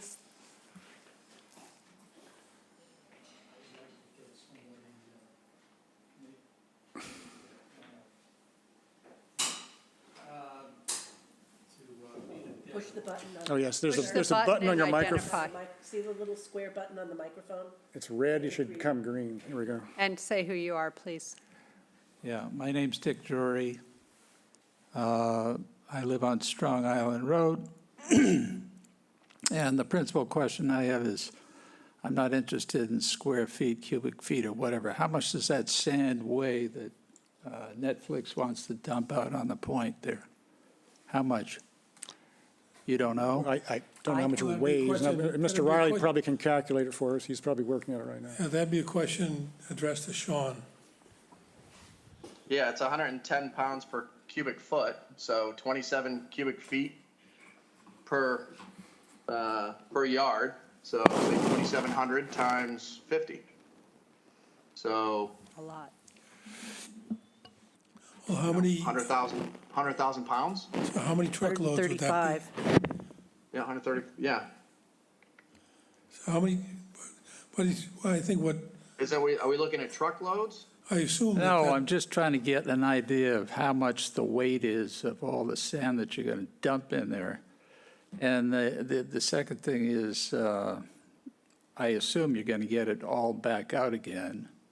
And the third point is, I no- know conservation commissions have been up against this before, where sand gets washed away. I mean, that used to be a big no-no with Conscom. And I hope that there are steps that are going to be in place to take to mitigate the situation. So again, the weight of this thing is how much? Yeah, it's not necessarily the weight. This is literally going to be 6-inch veneer of sand placed over. Yeah, no, I understand it's not just necessarily that, but you're going to have to get it in there, Sean, with a truck. So Yeah, how it's going to much? be what- three truckloads. Three of truckloads? sand. How much does it weigh? Each truckload, 110 times 27 times 50. It's 150,000 pounds. Just to clarify, are you concerned about the road being damaged or something? Is there a reason you want to know how much it weighs? Just so we're all Well, clear. Wherever the trucks go, there's probably going to be some minor damage. They'll probably take out some of the turf on the curbs on the way down to that site. But once the trucks get on the site itself, I'm sure there's going to be a little bit of damage. And they're going to have to come back and get that stuff back out again.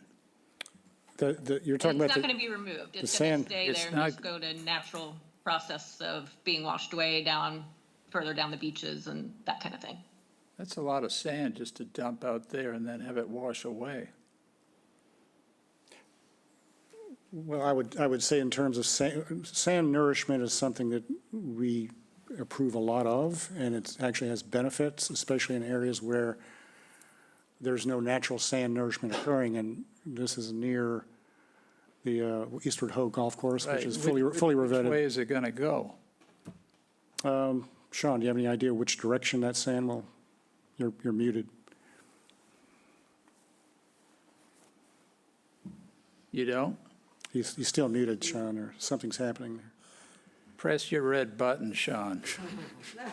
Well, I think the situation in that space between Eastwood Point and Strong Island, anybody who's been out there in a boat knows that there's rarely slack tide in that area. It goes from running sort of southeast to northwest at a very rapid pace, and then for the next 6 hours, it runs from northwest to southeast at a very rapid pace. Obviously, at the edges where we're putting the sand, the tide wouldn't be that strong, but I think the fact is that the sand is going to end up being washed in both directions. So, yeah, let me just alleviate everybody's concerns here. So the reason why I wasn't paying attention, I was trying to pull up the old order. We had previously approved 1,000 yards. Okay, we're talking about 50 yards. We had 1,000 yards, and we deposited 3 different times, 3,000 yards. We're talking about 50 again. And Paul, I'd really like to take a look at that order because I believe there is nourishment included within the proposal for that order that shows a primitive work of previously approved conditions. So, I guess the question is the 50 yards, is that really a concern under this RDA, and whether or not we want to go for more than that, or whether or not this order of conditions does include that 1,000 yards as a part of this condition, then really what we're talking about is a moot point. But 50 yards really is a negligible amount of sand on any beach. And typically when we do projects, they're not in the scale of 50 yards, they're scale of 50 to 5,000 yards. 8,000 yards just got put on Chatham Bars Beach. So it's not consequential. Through the chair, Sean, happy to come in and look at the file anytime you want. Sure. There's 2 orders. As I said, one expired. That one may be the one you're referring to. The other one I reviewed with Ted Keon. Specifically, we had the same question, is where was the previous nourishment allowed? It may have been allowed in this area under that previous order, but again, it expired, and you can't file a certificate for an ongoing condition because there are no ongoing conditions in that order. So I initially looked at it to see if there was some way we could do it through an order. That's why we came in with the RDA, because you can look at it and maybe you'll disagree, but Ted and I looked at it and there's no location on that plan or the other plan, which is expired, for this particular area. So, yeah, But so. happy to have you come in and look at the file. Sure, I'd be glad to. I'm looking at the plan that's still valid, that outlines, outlines this area here. Sorry, let me just sketch around this. That lists out this entire area of the beach as proposed nourishment. And this is the one that was approved in 2020 that has the emergency extension on it. So I guess the point is we're here for the 50 yards, which is this small. I agree, area. it's minor. Yeah. Minor. So, and we can work out this, this other one if we want to do other nourishment more than that 50 yards. But just to give you a level of consequence and severity, this is 50 yards where this was 1,000 yards that we put on the beach for 3 years in a row. So really the amount is inconsequential. I would agree with you, Sean, based, from the plans that come before us and come before, since I've been on the commission, this is about as low as you go. Not too concerned about negative effect of this amount of sand in the resource area.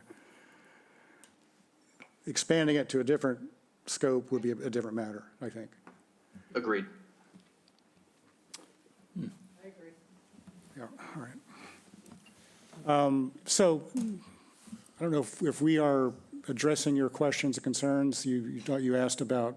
No, because once this thing gets going, you know as well as I do that there's going to be all kinds of things that happen aside from the actual plans that get filed with CONSCOM or with anybody else. You're concerned about the effect on the neighborhood, the traffic and so forth, but Yeah. what I would And I suggest. mean, this is the 50-yard inconsequential tip of the iceberg, okay? May or may not be, but what I would suggest is that we're not the forum for those Yeah, concerns. no, I'm not talking about all the other considerations. I'm talking about specifically these considerations, which we did not have an understanding of in terms of amount before this whole conversation started. I think we do now. Okay, well, if you have any other concerns, feel free to express them. Anything come to your mind? Okay. Thank you very much. All right, where are we? Sean, you're going to get with Paul and see if you can come to a meeting of the understanding of what's allowed. Sorry, you're here also for this? Oh, go ahead.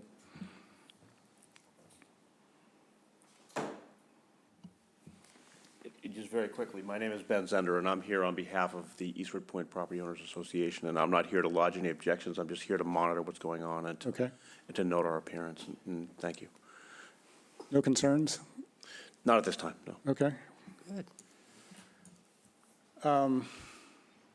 So, sounds like, again, Sean, you're going to get with Paul to find out whether or not there's an existing order that would accommodate this nourishment, as we're calling it.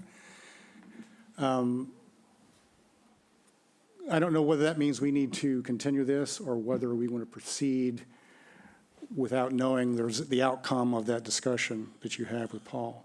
If I could, Mr. Chairman, that issue, whether it's a continuing order or not, I think both Nikki and Paul have indicated, as Ted Keon has, that the placement of 50 cubic yards in this location is something that's acceptable under an RDA. What Sean is talking about, as a result of Mr. Drury's question, is if there's the ability under an existing order to place more material down in accordance with the terms of that order, and so he'll follow up with that with Paul and Nikki And if need be, So we'll set all that aside for now, and we're just Right. talking about the 50 Right. cubic yards, and I'm okay with it. I think it is a negligible amount. I think it'll probably benefit the resource area more than it harms it. There's no Right. question. And everything else is going to be temporary, everything's going to be removed, it's all in disturbed area. I don't see how, from my perspective, I can vote to approve is a negative determination for this. Are we going to deal with the raking up of seaweed and rocks Sure. to make sure? I expressed a little bit, I expressed my own opinion, picking up chalk concrete that you could see in your Yes. film, I think is fine. Raking up seaweed, fine. Be happy, there'll be more, right. not an issue. Okay. Anything else? Okay. So what sort of RDA are we talking about, Nikki? So I just want to go over, I'm going to do a cover letter for this one because there's quite a few little What? She just dropped out, Nikki. Looks like maybe your connection went away, unfortunately. Shoot. Had a great time. No, not a great time. How about if we go through Paul? Can we go through Paul? Yeah, Paul, any thoughts while we're waiting for Nikki to come back? No, I think Nikki wants to sort of lay out the conditions in a letter. I will say, one condition, that came up after, some discussion internally was that the work shouldn't go forward until the police chief issues the film permit. So that's one condition. The other conditions are relative to, how the sand is distributed on the beach. Mr. Riley sent me his protocol for that, and I sent it to Nikki, and I'm sure she can include that in the cover letter with the conditions. So I think you're looking at a -3 with conditions that Nikki will put in the form of a letter coupled with the RDA itself. No digging on the lawn, just the helical screw anchors. Let's see, no heavy equipment stored in resource areas. That's all I could come up with unless you have some additional ones. The landscaping will be restored to its current form, original form. Sorry, I'm back. So I don't know what Paul had listed, but Go ahead and So I have the list 50. yours. compatible sand, I'll check on the order of conditions to see if it was extended with the COVID extension just for the purposes of us knowing. Remove everything by July 15th. All buildings are temporary. Helical anchors can be used to tie down in the event of an oncoming storm. All temporary or all non-native plants will be temporary. If you choose to use native plants, feel free to leave them. I think we're all fine with that. Well, but I do think, Nikki, that, you or we ought to approve them, Yeah. their location and species. Yeah, definitely. And then return to original conditions on the property. I think that's all I had. Paul mentioned film permit needs to be in place. Yes, that came from Dr. Duncanson. It's quite a few. I have to say, another it would year. be nice if they were native plants that were used, since it is in a NDZ, and that would show people that native plants, Well, I think the plants themselves will be in the outer aura. oh, they would? Yeah. Okay, but it still, wouldn't it be a nice way to highlight native? I'm just saying, Well, the difficulty we have I know, is the movie is set in Nantucket. I know, A lot of hydrangeas over in Nantucket. I know, and here. And I love them, I have a- believe me. I have a question for Nikki or Paul. Will one of you be on site as all these things are happening to ensure that everything's being done according to the conditions? Is that a standard I'll procedure? I'll certainly offer to do that if Nikki is coming back soon. And wants to do it, that's fine with me, but I'd be happy to do that, Be nice. as I've been doing some of the site visits, so, yes, the answer is yes. We could Yeah. be on site to make sure. I think that would be a good thing to do for the neighborhood and everyone else involved if you can, When is within reason. activity starting? What was that? When will the project begin? We start filming there on April 16, I believe. We start filming.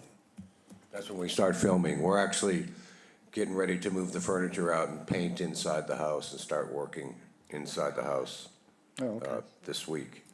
Okay, So they, assume a couple of weeks yeah. for the construction of the buildings. All right, so we have our list of conditions, and I think we're ready. It'd be a -3 with conditions that we discussed. Also about the inspection of the sand as well. When it arrives at the site. Did you hear that, He Nikki? mentioned that. Okay, Yep, it'll be a -2, not 3, just so Okay. you know. And I should hopefully be cleared to start doing site visits again as in a couple weeks. Thought I would be done today, but, so yeah, I can stop by. I mean, as long as it's not like a closed set and I'm not gonna have like security guards like telling me I can't come and check on the site or anything. I can go out there every once in a while and just make sure that it's not, getting out of control, if you will. Okay, I'll make a motion that we approve -2, our request for determination of applicability for 174 Eastwood Road. Latin second. roll call vote, Bob. Aye. Karen, Aye. Elise, Aye. and I vote aye. Thank you very much. Thank you. Thank you.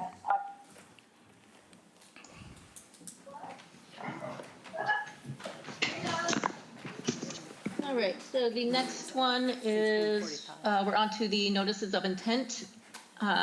Various locations for the town of Chatham, Ted Keon, SE 10-3616, comprehensive dredging and disposal program. He has requested to continue to April 12th of 2023. Make a motion that we continue town of Chatham dredging, multiple areas, until April 12th, 2023. Latin second. Roll call vote, Bob. Aye. Karen, Aye. Elise, Aye. and I vote aye. Before you go on, Nikki, Mary, you're here now, Mary, Commissioner. Yes, I've been listening. Okay, how, do you have any idea when you came in, which property? I came in for the discussion of the film set.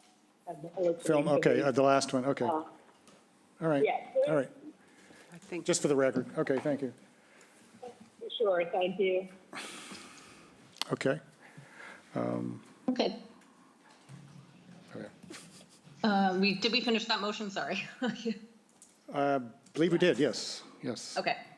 So the next one is 1070 Orleans Road, John and Mary Boyle, map 10K, parcel 23A2, proposed landscaping and construction of a boardwalk. Good afternoon, everybody. David Little, Joel Port, representing John and Mary Doyle. We've provided you with 3 sets of revised plans to show, or at least I'll start off with the site plan from Ryder and Wilcox now includes the proposed seasonal kayak rack. And I will turn it over to Joel. I believe we've addressed all the items that needed to be taken care of. Yes, I'm here. Can everyone hear me okay? Yes. Yes, we've included the kayak rack down near the water, as well as we've addressed the west side slope of the house. In the last hearing, there was some concern about the mitigation plantings that would go into that area. And we are now indicating in the land management plan that be seeded with native grasses on that slope. Margot with Parterre Ecological is also on this call. She could speak to the specifics of the planting on that slope, but I just wanted to make you aware that that was another addition to the latest filings that we submitted in the land management plan.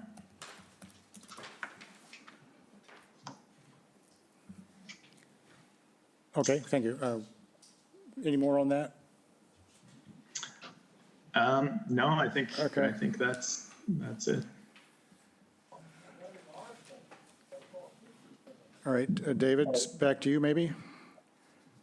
I don't have any, I think we've addressed everything, with the exception of, when the shed appeared on the site, and I have no idea what to tell the commission about that. But other than that, with respect to the notice of intent and the questions you've had, I think we've addressed them all. Thank you.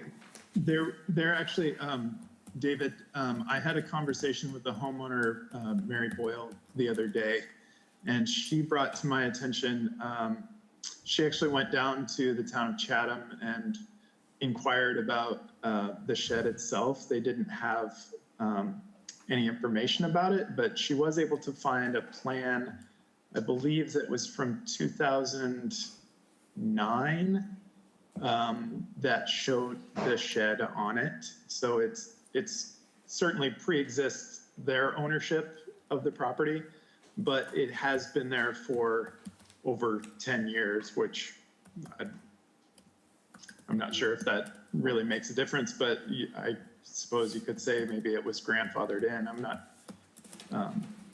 So she was able to find some of that information, just some from her own research. It'd be great if we could have a copy of the plan, whatever plan she found. It would, if it were a building plan, then, everything would be documented. Sure.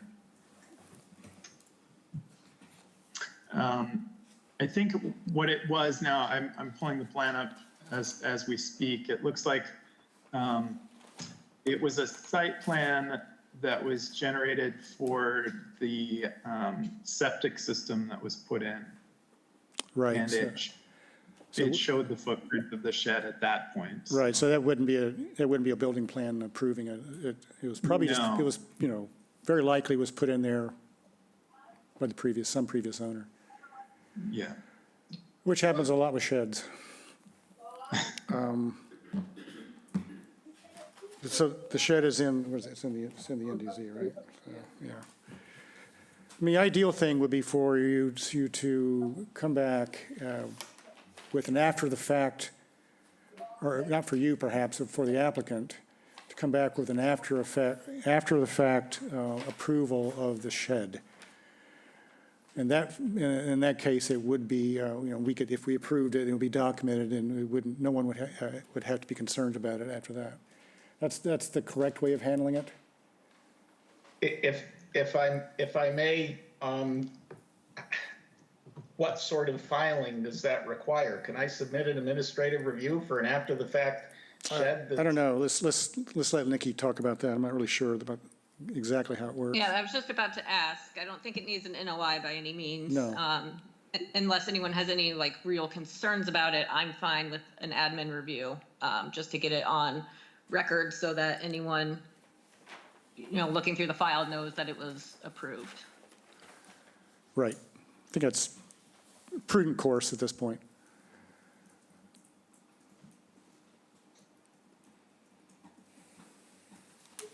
I can submit that prior to your work session hearing if you would like, Bob. That'd be perfect.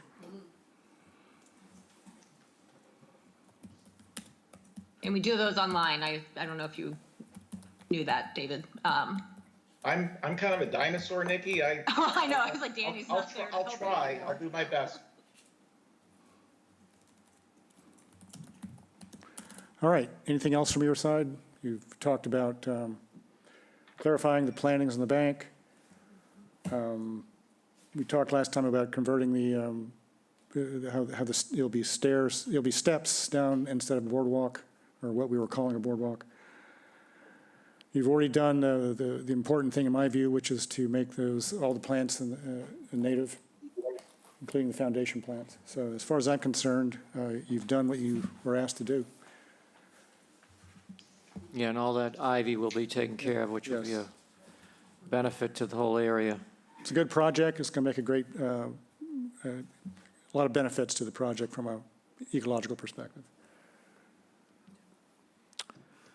Okay, I'll make a motion that we approve the notice of intent for sorry, let me back up. I'll make a motion that we continue 1070 Orleans Road to the work session on March 22nd, 2023 for an order of conditions. Latin second. Roll call vote, Bob. Aye. Karen? Aye. Elise? Aye. Mary? Aye. And I vote aye. Thank you all. Thank you. Thank you. Next, we have 877 Old Queen Anne Road. Joseph and Karen Delia, map 8H, parcel 3329, SE 103617, proposed retaining walls and site improvements.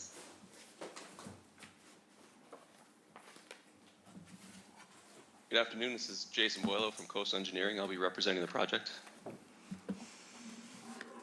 Okay. If you're ready for me. Certainly, Yep, yeah. go ahead. Are you I'm going also- to share or do you want me to? If you can share it, there's not much to talk through. Okay.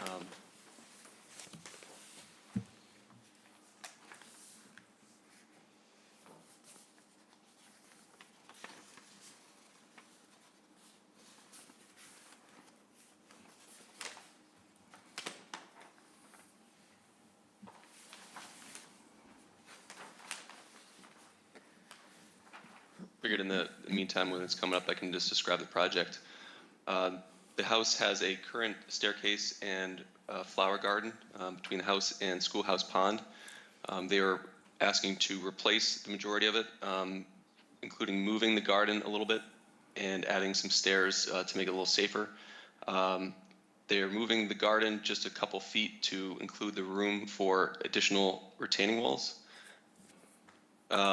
Most of the work is replacement, except for one area where a staircase that's failed is going to be taken out and then just straightened to go straight to the pond.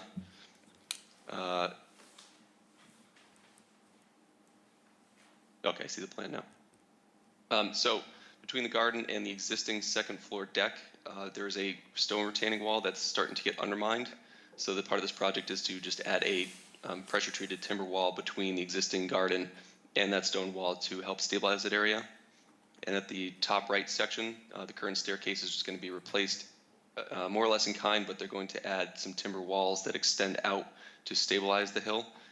It is pretty steep, and I don't have photos up right now, but you can see that a lot of the dirt is starting to fall over into the current path, so that these walls are just going to be able to hold that back a little bit better. And around the garden area, there's going to be a change where the stairs go straight down now to existing portion that's closer to the pond. The existing stairs now are severely deteriorated and need to be replaced anyway. So in this case, it just straightens the path and will be replaced with timbers with crushed stone in between.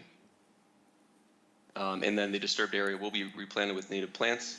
There's a small net increase overall in the coverage areas. In the 0 to 50, there's a net decrease about 14 square feet. In the 50 to 100, is a net increase about 43 square feet to take care or to include some of the walls that are being added. And mitigation and restoration is going to be provided at about 120 square feet in the area of those existing stairs. And this way it minimizes the disturbance of the hill as it is, but will help stabilize that area. Okay, thank you. And for comments. Yeah, thank you. Questions? I got a few questions. There are some railroad ties that have been strewn onto the bank, some probably broken ones. Those are going to be removed as well? I imagine so. Which part are you, or which section? If you're looking at the current stairway, it's to the east. There I noticed some broken pieces that have been thrown on the bank. But everything will be cleaned up? Yes, then I'll have to make a note of that to the contractor. I didn't realize those were in there. Okay, and also, I think it's a good project. It's a project for safety as well, correct? I mean, the current stairway is pretty dangerous. Treacherous, I would say. Yeah. It is. The top part, as you notice, is starting to get a little rounded off with all the dirt, and then that bottom section is pretty much just a hazard because of all the missing boards. And hopefully didn't make it all the way down because I wouldn't recommend it. The garden that you have, excuse me, has 3/8 native stone in it, the observation garden. And were you thinking of using the same stone for the stair treads? I believe that's what's called out. It just says lower timber steps to be filled with gravel. It doesn't mention any particular stone. Do have Don Moore is on the call. I don't know if he's able to let me know what he was planning on doing in these areas. Sorry to put you on the spot, Don.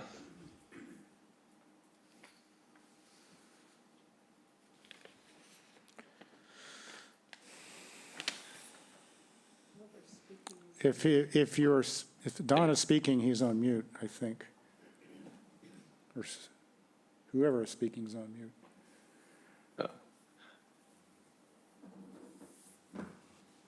Well, if you can't answer, then So, Bob, can, you typically ask for 3/4 inch, right?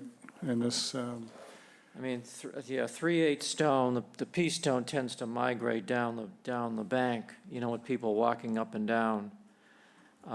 So I'd like to see 3/4 inch stone in the treads instead of 3/8 stone, pea stone. If you can do that. I will make a note, and like I said, I can't answer for Don's design, but I'll see what he was thinking.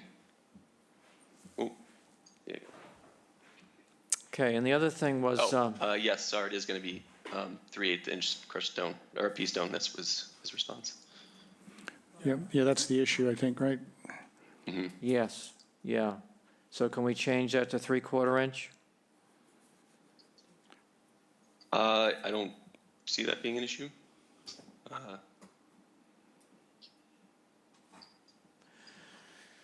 Also, down at the bottom of the bank, it's pretty wide open there, and there was a sailboat on the beach. Can you include a boat rack for that, to get it off the ground? That wasn't in the initial scope of design, but again, I can make a note of that and reach out to him. As well as there's not a lot of vegetation there, and I was wondering if you can plant a vegetated buffer strip at the base there to protect the water quality. Well, again, I think that's just outside the limit of work that we had proposed, because essentially most of this is just replacing kind with a few extra retaining walls at the top in that 50 to 100 zone. Yeah, there's a lot of erosion there that's it's happening because of, you know, foot traffic. So I'd like to see that planted in some way, just to protect the pond. Why don't you talk with your clients about it? Okay. Yeah, and we often, in situations like this, will ask for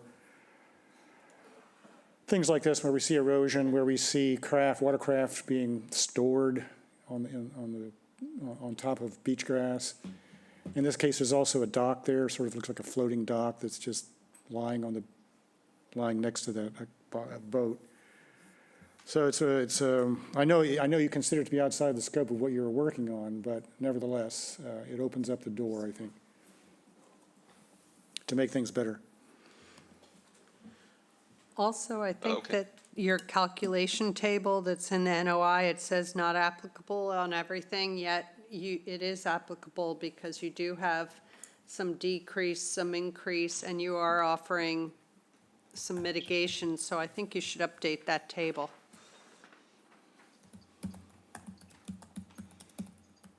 Okay, I'll take a look at that. You have more, Bob? No, that's it, thank you. That's it? All right, Karen, do you have more? Okay. Elise? Let's see.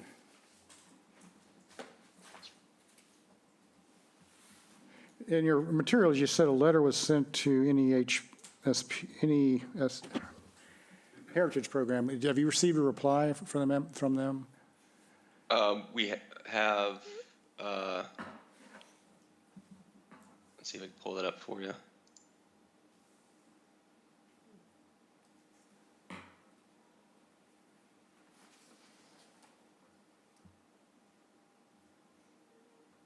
Oh, actually, I don't actually think I have that one yet. Okay. Oh, apologies, yeah, I don't have that one, sorry. All right. I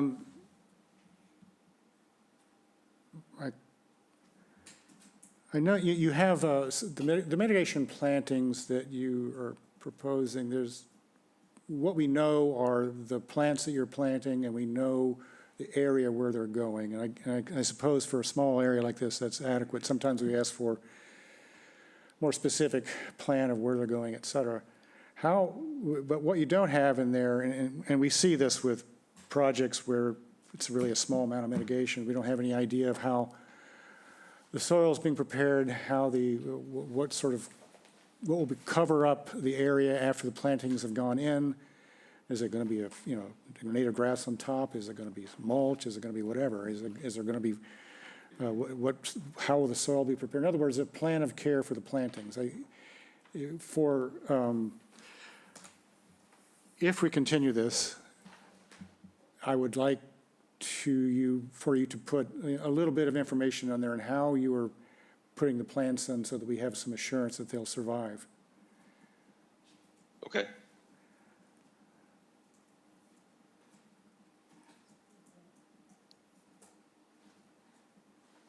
Obviously, the project is needed from a safety perspective, and by and large, you're sticking to the same footprint of the retaining walls and of the stairwell, except in one case, we're moving it over to line it up. So I have no issue with the project itself. It's hazardous to anyone's health trying to go down that stairway. Not sure what else. Go ahead.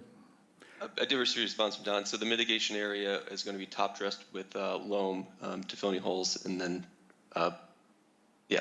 Yeah, okay. So we already know that you need to give us a little bit of updated information, so if you could just fold that in Okay. to the materials, along with the coverage table that Karen was talking about. It needs to be made accurate.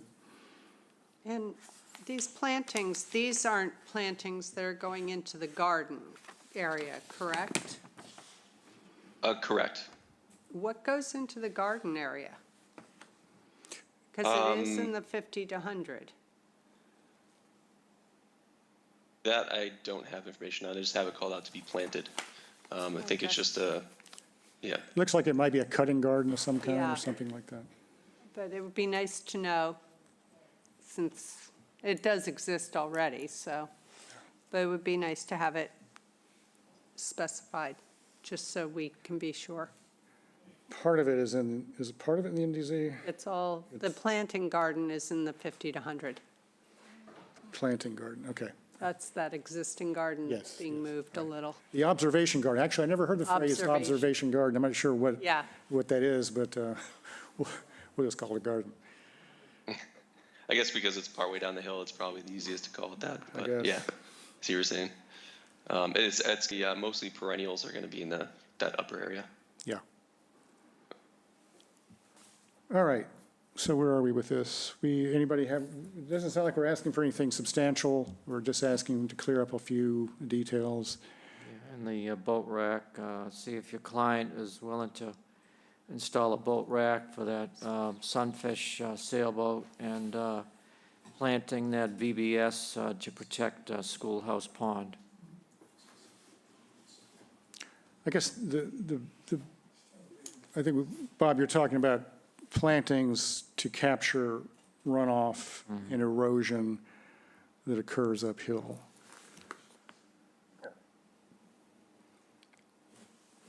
Okay. Then there is that, as I mentioned, there's that, what looks to be like a floating dock, just sort of tossed up on the beach. It's just not it's very commonly done. I look around that pond, I see other people doing it, but nevertheless, it's something we would like to address. So kayak rack would help with watercraft, it wouldn't help with that floating dock.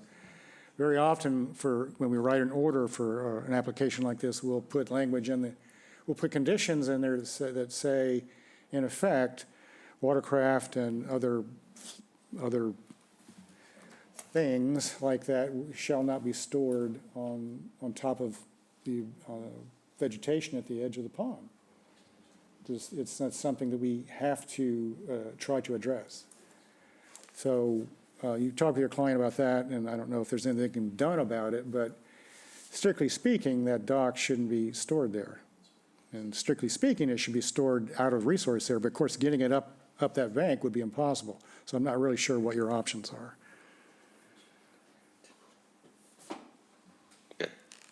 Just a conversation with them. So sounds like maybe we have, what is your time frame? Are you in a hurry? I guess before the summer was ideal because the stairs, as you probably saw, are pretty much unusable at this point. Yes, they are. I imagine that I can probably get this done for the next hearing if we were able to just push it off till the next one. I think I can get all these answered this week. Yeah, unfortunately, our schedule is such that the next hearing isn't until April 5th, April 5th, yeah, I think. that's correct. Okay. This is one that I think sounds like we'd be comfortable enough to do at a work session and have it pretty much drafted, just get the new plans that answer. Yeah, I agree. Questions? That's in 2 weeks, yeah. So that'll be on the 22nd. Yeah, we could do that. Because we don't have any major, no one has any major issues with it. It's just No, it's just little clearing details. up a couple things. Yep. Yeah, we can So do I that. think we could do, what is it, March 22nd? Yes. Make a motion that we continue 877 Old Queen Anne Road to the work session on March 22nd, 2023 for an order of conditions. Latin second. Roll call vote, Bob. Aye. Karen. Aye. Lise. Aye. Mary. Aye. And I vote aye, and hopefully that noise that we're hearing will stop. All right, how about, Well, thank you. yes, thank you. How about a break? Pretty sure that was just Mary Maybe so, yeah. driving noises. How about a 6-minute break? I think we're doing pretty well. I think we'll be out of here by 5 without too much trouble.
Plan one?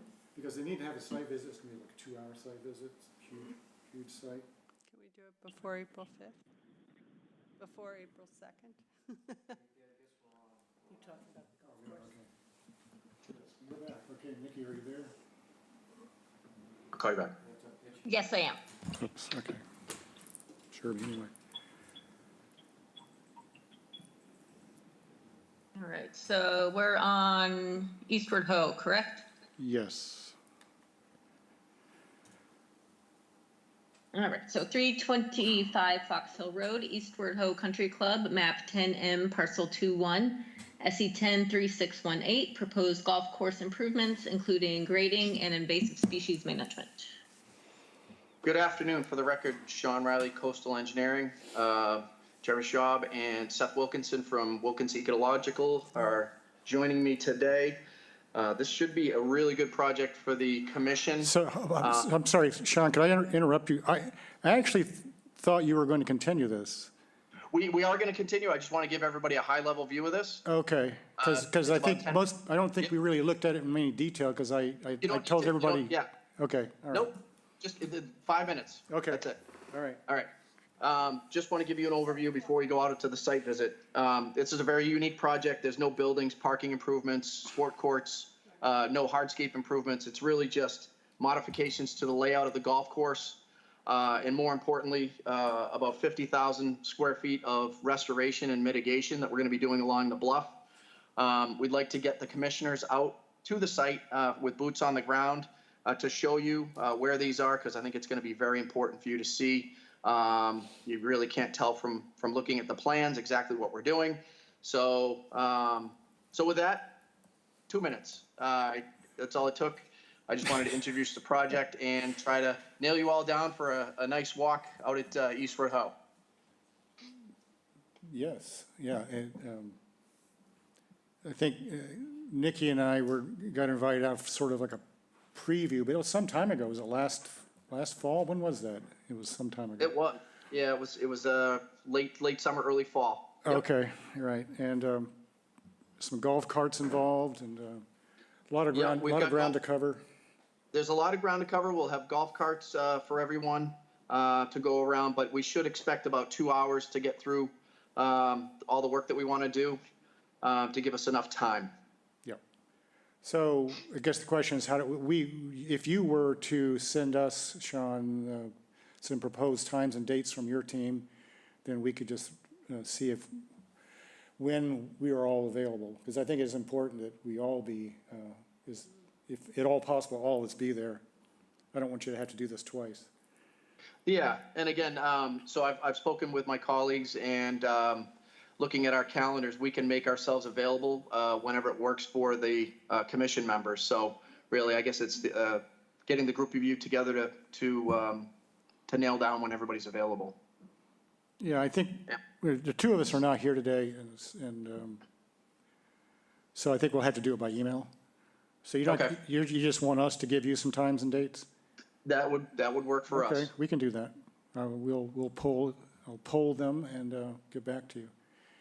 Try to get it done in time for the next hearing on April 5th, right? Yeah, I don't know if we could do it any sooner than that. I know that the next hearing is it's next Wednesday. I don't know your availability between now and then. We have a new schedule. Hearings are first and second Wednesdays, and work session is the fourth Wednesday.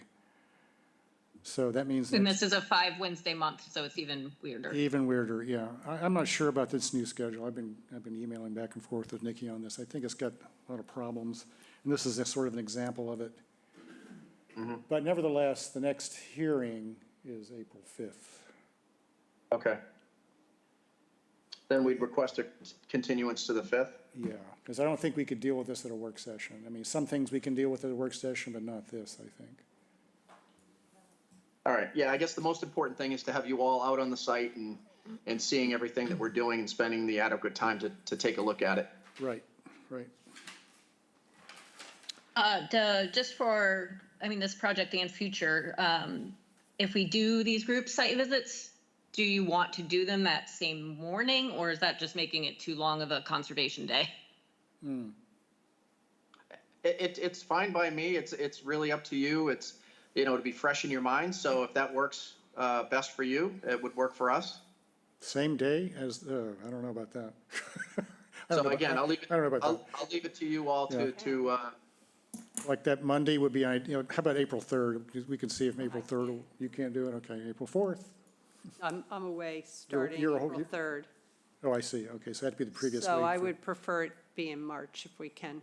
Okay, we'll figure it out. I think, give us a little time just in case the weather is bad. We don't want to miss that April 5th hearing for sure. So, Oh, we'll get one in, we'll get a hearing, a site visit in.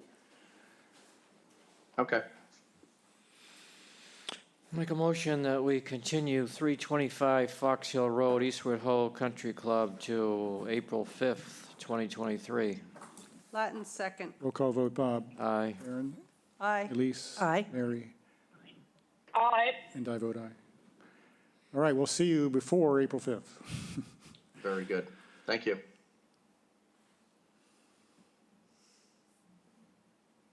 All right, the next one was 61 Eliphamet Lane, Denise Ann Campbell and Mark W. Allen, map 16C, parcel 3614, SC10 3619, replacement of the existing seawall, and they have asked to continue to April 5th. Make a motion that we continue 61 Eliphamet Lane to April 5th, 2023. Latin second. Roll call vote, Bob. Aye. Karen? Aye. Elise? Aye. Mary? Aye. And I vote aye. The next notice of intent is 448 Old Harbor Road, Michael and Elizabeth Riley, map 16G, parcel K3, addition to single-family dwelling within the buffer zone to a coastal bank. Good afternoon, David Clark, on behalf of Elizabeth and Michael Riley. They're proposing some small changes to the house. This was before you 4 years ago, where they were proposing more significant changes to the house. They never moved forward with that because of floodplain issues. So they did go forward with the patio, and we just received, I think, a certificate of compliance for that. So now they're looking to enclose the existing porch and build a pergola over the patio. And then on the existing deck, they'd like to put a small roof over the entryway. Pretty minimal project. It does have to go to Zoning Board of Appeals, unfortunately, and I don't believe it's been filed yet. So we will have to continue because we haven't filed with Zoning Board.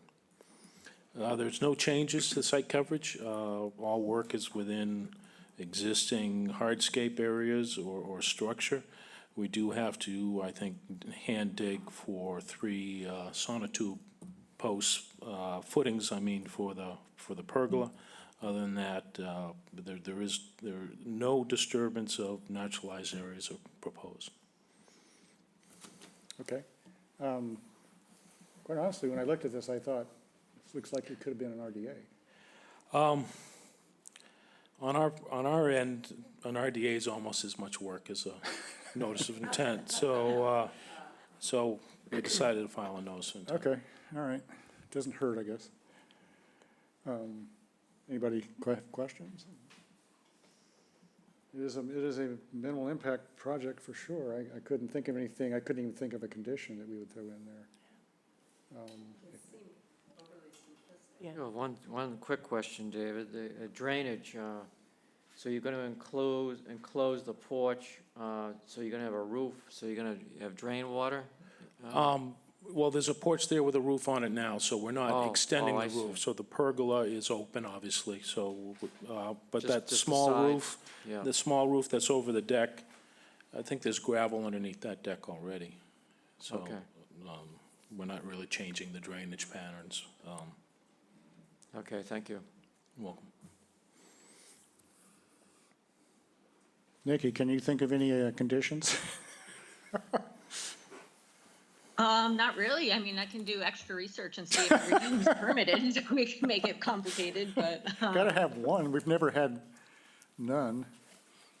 Okay, anyway, yeah, I don't know if you have anything else to say about it, so we have to wait, as you say. Yeah, since we haven't filed with ZBA, I could probably give you an update on that application on April 12th.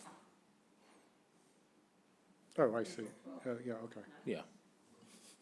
Because whether it's the 5th or the 12th, we wouldn't see you for the working meeting till the end of that month anyway, so, Yeah. so April 12th is Okay. fine with us.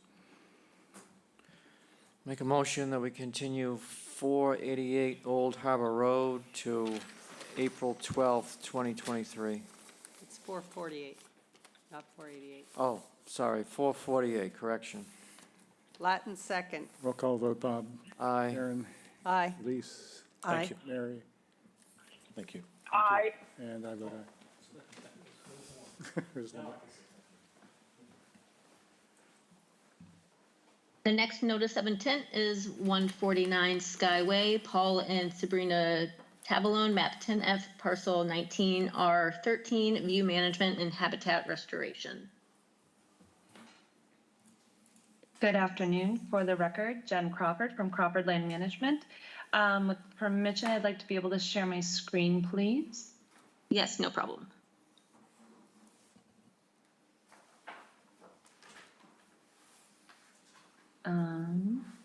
All right, can you see that okay? Yes. Excellent. All right, so this property is located at 149 Skyway on Blue Pond. We're dealing with an inland bank and associated buffer zones, as well as map priority habitat. As you can see, most of the property, as a matter of fact, is within your jurisdiction. The house is within this outer buffer zone. Our application is to hopefully permit land management activities that will help us achieve some filtered views of the pond through this central area that was managed by the previous owner. In addition to this work, there is an open order of conditions on this property, and it's still open due to permit tolling. It was for the steps down to the pond that you see on the plan. That order is going to expire this fall, so there are a couple outstanding items from that order that we are proposing to include with this application so that they can be completed and the old order can be hopefully closed out if you're agreeable, and kind of keep everything all in one set of paperwork. So the first part of the project that we are proposing, and this is just an aerial overview, so you can see it's very wooded for the most part throughout the property. The first part is the view management portion of the project. Let's see, where am I here? So even despite this central area that was managed by that previous owner, the area is relatively well vegetated. You can see that there's still, even though it's dormant season, so to speak, there's still a lot of stuff going on in that central area. It has native ground covers, many understory shrub species and tree species that are present. From the house, I'm going to flip over to the restoration plan. Is that switching for you guys? Yes. Okay, great. So in terms of the Vista and Restoration Plan, we identified 3 important Vista windows from the house. These 2 shown in red, Vista A and Vista B, are both from the upper level of the house. This one in blue, Vista C, is from the lower walkout area of the house. The majority of the work that we're proposing to do to really establish and then maintain these views is in the form of selective pruning and removal of dead trees or branches, vines, and the removal of 2 invasive gray willow down near the very edge of the pond here, as noted on the plan. We did submit photographs along in the very back of our land management plan that show these vistas. We wanted to try and give you a little bit better visual of what we are trying to achieve. So we've called out in each of these views the vegetation that we are hoping to be able to manage, whether it be, pruning or removal of the gray willow, et cetera. So there is one for each of these windows and how that would play out in the field. Let's see. In view C, from the lower level right here, this management is a little bit different, which is why we included a section on this portion of our plan, because that is a lower walkout. The upper part of the view in this area, we need to be able to manage some of those tree species in order to be able to maintain the view over that. And for reference, the width of this is about 8 to 10 feet is all. So it's very narrow throughout this portion. Along with the vista work that we're proposing, you can see that there are areas that are dominated by native shrubs already. And there are some that are sporadic throughout, but these are basically colonies of native shrubs that we noted. So we are proposing to supplement that ground covers that are there with some additional maritime shrubs. That really covers the new work that we are hoping to permit. In terms of the old order of conditions, we pulled and included on the plan under that SE 103377, the remaining work items that we noted would need to be completed in order to apply for compliance. So one of the reasons why we want to roll these items over into this permit, if you are amenable to that, is because with the old permit, there were 15 shrubs that needed to be planted. And then you have the survival requirement and monitoring requirement. And with the permit coming up for expiration this fall, we won't be able to do all that work and have that timeline under the old permit unless we request extensions. So we thought that since it hadn't been completed, one of the ways that we could hopefully do that more cleanly was just to include those outstanding items within this permit. There was another odd one that there's supposed to be one more bottom step installed at the bottom that has an infill of aggregate. It was never installed. I'm not sure why it was never installed. It doesn't seem as though the existing stairway everything seems stable. There's no erosion, there's no anything. So I don't know if there's necessarily a need for it, but it was something that we noted with the old permit that was not completed, so we just wanted to document it within this one that hasn't been done yet. One of the other items that, let's see, one of the other items was to revegetate any bare areas on the sides of the stairs when they were installed. Over time, they've naturally filled in pretty well, but we have included some provision with the supplemental grasses and forb species on our plant schedule to fill in any of those little pockets that might be remaining, as well as to overseed the area. So I think we've covered that condition within this permit and proposal. And then the last work item that is remaining from the old permit is that between these risers, it was supposed to be lawn. And the previous owners were the ones that installed these, and they did an infill of loose free draining aggregate rather than lawn. I suspect that because there was a detail of this bottom step and because there was a special condition that specifically said this bottom step is supposed to have aggregate, that they either misread it or thought it was okay, and they did aggregate for all of them. However, it doesn't seem as though this is causing any adverse effects. Like I said, there's no signs of active erosion or anything like that. And honestly, at this point, I think, this is an entire slope, so there's really all of that would have to be done by hand. All of that loose aggregate between here would need to be removed by hand and filled in with a topsoil and then seeded. And it seems at this point, because there is nothing detrimental happening, it seems that may be more work than is necessary, really, in order to make sure that area is stabilized. So with that, that really is the bulk of the work that we are trying to obtain permission to do on this property. So I will answer any questions. Thank you, Jen. So tell me again why you want, you're proposing that you take the open order and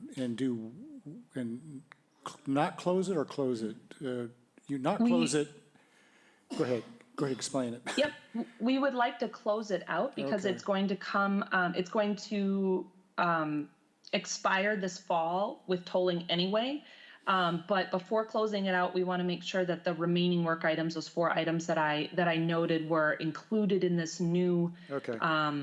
in this new permit, so that we could actually do that work without having to come back to you with extensions and everything else. And that way, the mitigation planting that was required under the old permit can just simply be rolled into the planting and everything for this one.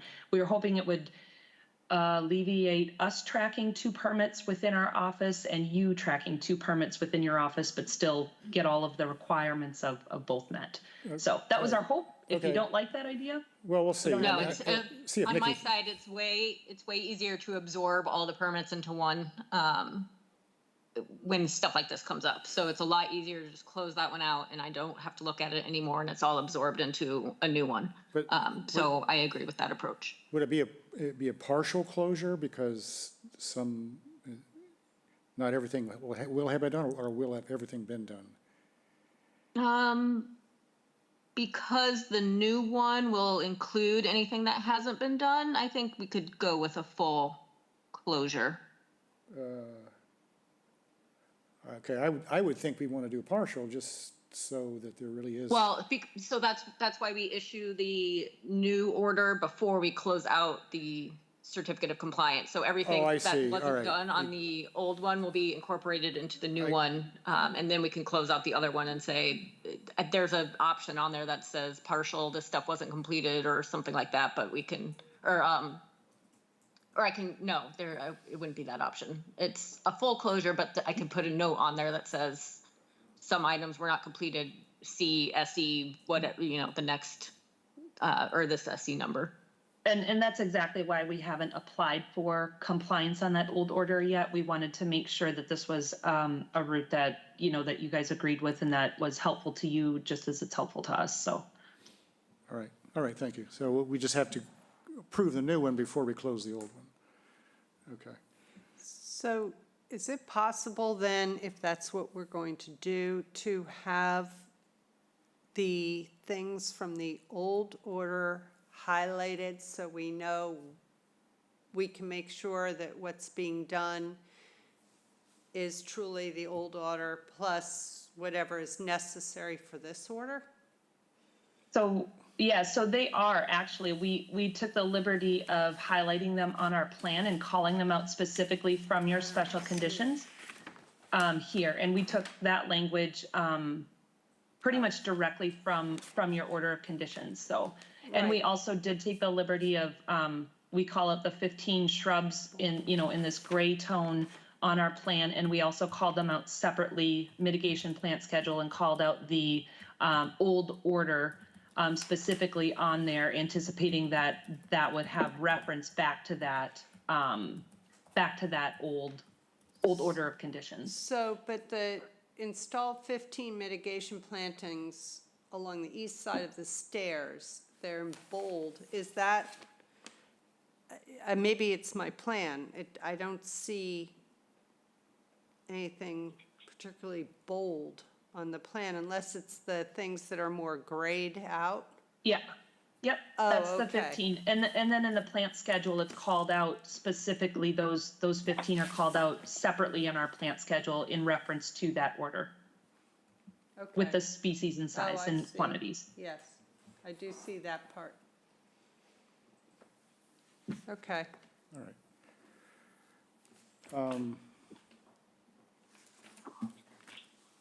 All right, questions, anybody? I have a couple of actually significant concerns, but I'm going to go last. No, okay. Bob's waving me on. I mean, I'm just a little, of course, it's winter, but the view didn't seem all that bad to me. Well, it would be different in this. It would, I guess, yeah. So it's hard to imagine what's needed in the middle of winter. It's, For me. well, for us, it's actually easier to document, but that's exactly Correct. why we included these images within your packet, so that for view A, you can see like this area out here, this would all still remain vegetated. And we tried to kind of capture the canopies of like this. For instance, there's an oak tree here. This canopy would still be remaining, and we specifically called out which branches Yeah. we are hoping to obtain approval for. So you can see that during the summer, when this is fully vegetated, this little window right here is what they would get, so to speak. And it's the same Right. for this. You know, we have the pitch pines, we have understory vegetation, there's going to be shrubs through this area, and that this is really what we're looking to open up. So that's exactly why we included, and it's so much easier to do that when it's off leaf, because we can actually identify on photographs which branches or whatever it is that we're trying to do. So that's exactly why we included this in the packets for you, so that you could hopefully get a much better visual of these, really small windows, so to speak, that we're hoping to create. Oh, no, I appreciate the photos. It's just when you're standing there and there's nothing on the trees, for the most part, it's harder to imagine needing it. But thank you. All right. Well, I guess I have a concern about the stairs that were already there. So that was done under a previous owner, is that what you said, Jen? Yes, so that those were installed under a previous owner, and I believe that it was an after the fact filing, that old order. I don't know that, we weren't involved in the project then, but I believe it was. I think that's what that was. So But yeah, I if it was an honestly don't really know anything other than that. All right, if it was an open order, usually real estate transactions can't occur. It's a little confusing. So I'm a little confused about that. It depends on how good their deed researcher is, honestly. If the people that do the deed research don't find it, then it doesn't have to be closed. Okey dokey, all right. The issue that I had with the stairs is that on top of each post, there's a solar light all the way down through the NDZ. And I don't believe that the order either allowed or disallowed a solar light, but it certainly didn't call for it. I don't think the design called for it. Unless you can find some evidence that it was. But Honestly, I didn't pay that much. We were paying attention more to the vegetation requirements that the old order had and things like that, but it's something I'm more than happy to look into. Yeah, because you know the reason why it would be of concern. It affects insect life, wildlife at night, and it just doesn't seem to be a good idea to have it down through the resource area. We can talk to the applicant about that. Yeah, if it had been in the plan before, I would like to think that the commission would not have approved that part of the plan. Okay.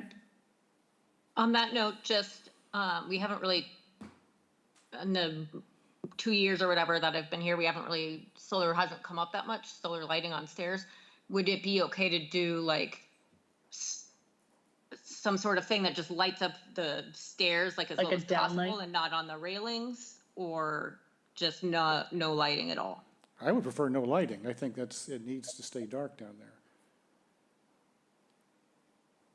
I'm more than happy to have a discussion with the applicant about it. Maybe they don't use, maybe they only use it in the mornings or something and they have no concern about that. I'm not sure. It hasn't come up yet. And we don't have a DEP file number, so we'll have to continue anyway. So I'm more than happy to have that discussion with the applicant and to bring some answers back to you. Okay, good, thank you. The other issue, overarching issue I have, and I've had the same issue with similar projects where vegetation, the applicant wants to continue to top trees, basically, in order to maintain a view. And I think That's not what we're proposing. It is not, because I thought that there were scrub oaks, as they're described, that, I thought the language said that you would be continuing to maintain them at a certain height. Yes, but so there are some vegetation heights included on that section. Again, it's only through that very narrow middle view, the one in blue that's about 8 to 10 feet wide. And we are proposing in that very, very top part where, because it's from the lower level and you need to be able to stay over it, that's why we're proposing to replace a lot of the vegetation that's there, but we have noted a couple scrub oaks that are in there to keep. And we would simply, actually one of them is even outside of the blue area, but those would not be topped, like not head sheared at all. When we maintain vegetation like that, it's usually done every couple seasons. If it starts to get a little too tall, then we will take it back with the hand pruners and let it regrow. But it still allows that species to provide forage and a fruit, so to speak. And really and that's why we have the replacement with the very, very short Comptonia and black huckleberry right around the very top of that blue lower level view. Otherwise, everything else is going to be planted with larger species. And we also have, so like under our notes for restoration area outside of view C, so that's basically everything outside of the blue view, so to speak. We have, that everything that has been cut will be assessed by a licensed arborist. So in our company, that's Nick, he's a licensed arborist. And anything that's suitable for continued growth will simply be regeneratively pruned so that it has a form that's sustainable for long-term health. And any specimens that aren't in a view, if they're not likely to respond well to regenerative pruning, we will flush cut them and manage them as stem sprouts back to single stem trees. So we are proposing a mix of things. We're not proposing to continue the practice of, shearing or topping vegetation within any of these views. Okay, well, it may be semantics here going on, but you're still limiting their height. If they are within a view and we don't remove them, we would need to limit their height to whatever zone they fall in. Yes, that is true. So, all right, so I will say that you're agreeing with me that you are going to be topping trees in a way, in effect. And so fear not, here's what I want to say about it. In similar cases, what I have advocated, see what you think. I'm not sure if we've ever advocated this to you, your company, or not. I know it's human nature to top these things. Let's just say this property changes hands, and the next folks who come in, they say, I need that view. I'm just going to go out my clippers out there and I'm going to cut it.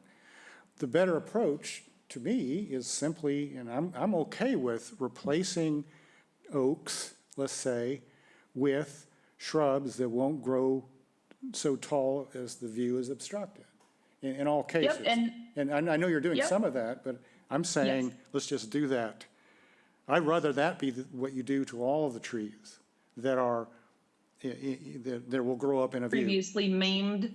Yes, however you want to say it, disrespected. So. Yep. Well, we certainly have enough, I believe we certainly have enough understory shrub planting to support that method throughout there, because there's already, much of it's already vegetated with Deschamps and Pennsylvania sedge in terms of a ground cover layer. So our planting plan, shows a pretty decent density of those maritime shrubs that should do very well in that open area. So our plans would support that more thorough method. So you're saying that if you just flush cut all those problematic oaks, that your mitigation that you've already got in there will be sufficient. I would think you would probably need to add some mitigation. I just assumed that's what you would say. I had assumed that what you would say would be, yeah, we can go that way. We'll need to add a little bit more plantings. I mean, we can pack some more in there if you'd like. Well, obviously, we don't want to overpack it, but I'm a little surprised. I'm a little surprised that you were. My point is that My point is that there are some native shrubs already mixed in and amongst it. We called out 2 colonies that are more dense along those edges, and that's in that that slanted hatch. But we can also, since I know we're going to have to request a continuance anyway, we can take another look at the site with that more thorough approach to the tree management portion in mind, and see if we can identify some other areas that might end up being more open than I had originally anticipated. I mean, we're more than happy to do that. Okay, yeah, it's an opportunity. Just a second, Karen. So, and I think you understand the goal that I'm looking towards. Pruning is no longer needed to maintain the view. But everything is fully. Some other commissions. Pardon? Oh. So Happy, sure, yeah. Some other commissions on Cape. I'll be happy to be a visiting lecturer, sure. No problem at all. That would be fantastic.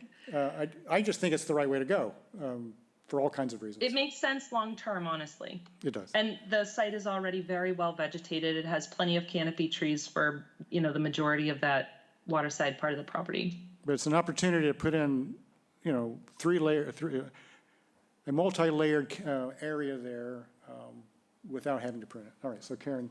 So I'm looking at the order 3377, and under special conditions, it says bayberry shall be planted immediately upon completion of the steps, yet that's not what you're proposing to plant for the 3377. It's not. I don't see. We are planting some bayberry. They just didn't happen to be the 15 that we chose. Honestly, we felt that a higher diversity of species was a better, would provide better wildlife habitat. So that's why we are proposing 4 different species for those 15 plants. But if you'd like them all changed to bayberry, I'm more than happy to do that as well. I think it's going to it was more to highlight, because I think we need to address it. If we're trying to close 3377 and they didn't do that, we need to make sure we address it in this new one, saying that instead of the bayberry, these were chosen for this reason. So I just wanted to highlight that there is a discrepancy. That's something that I could definitely document that and request that when we request a certificate of compliance for that. Because, usually we'll submit a letter that tells any, or notes any variances from the original order. So I would be more than happy to include that information, as well as reference the new order. Once it gets issued, we would wait for those timelines to sort themselves out so everything could be properly referenced and clear, but we can absolutely do that. Okay, thank you. I just wanted to make sure we had a note about it. And that you knew about doesn't it. get passed by. Understood. I got a couple of things, Jen. I agree with Bob on topping those oaks. I saw that as well. Okay. So if you could replace those. Now, when you cut those stumps, will you treat those? Yes, otherwise we'll be back to the same thing. So yes, we would. On view A, at the bottom of the stairs, that dead pine, sometimes I'd like, that to remain because of habitat value, but that's kind of a safety hazard, so I agree with you, that should be removed. By the stairs. It's right next to it. And there was actually this last winter, there was another pine, there was that other pine, I don't know if it's still there or if some of that debris was removed, but it toppled over right next to the stairs. It was on the opposite side. So they do come down. Yeah. And the gray willows that you want to take out, it is they are holding the bank, but what's the reasoning to take those out, other than, to maintain a view?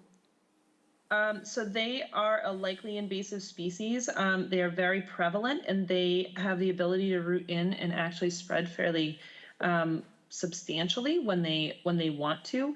And because this particular property is, from a ecological standpoint or invasive species standpoint, is relatively intact in terms of a native plant community. One of the best things that we can do is early response and rapid action, so to speak. So it would be something that I would recommend not only for the for the vista, but just also from an ecological standpoint, we have a pretty intact native plant community, and let's keep it as such. We'd be more than happy to plant some clethra in that area. Now that you say that, they do occupy, because they're more giant shrub-like, so to speak. They do occupy some square footage down there, so it would probably be a good idea. Yeah, that'd be- to that put would some be good. clethra or winterberry or something there. Okay, that'd be good. Yep. And other than that, I don't have any questions right now. Thank you. Yep. Who else? So so no one has a concern with the general approach of the three vistas, the three view corridors, other than what you raised, Karen, which doesn't seem maybe not so necessary. One thing that did occur to me is that sometimes on your picture, on your materials, you do actually seem to, it looks, I think you have identified every single limb that you would prune, yeah. We've tried to, or at least as close as we could. Like I said, it's much easier to do.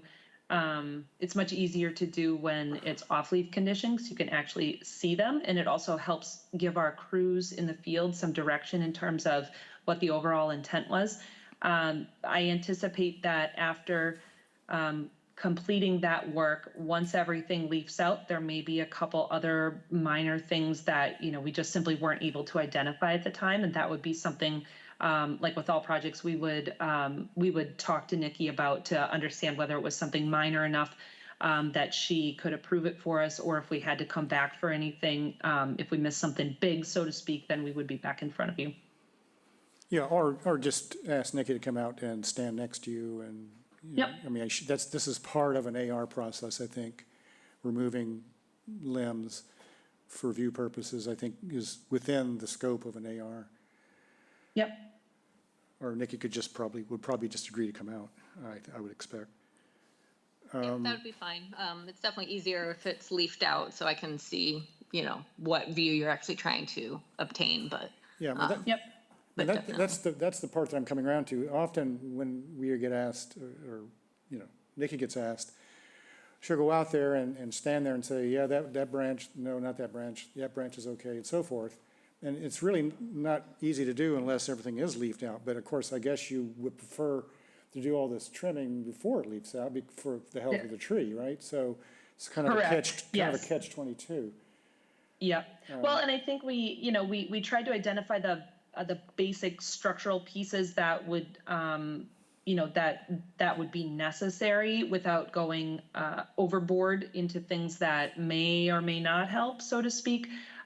So I mean, whatever direction you want to go, but we just thought it was better to try and complete that work when the trees are in dormancy, as that's a standard practice that is good for the health of the tree as well. I mean, I personally would be more comfortable, and I don't know, Nikki, you can weigh in on this, but instead of just saying, oh, yeah, this picture show the limbs that will be cut. Well, I don't know.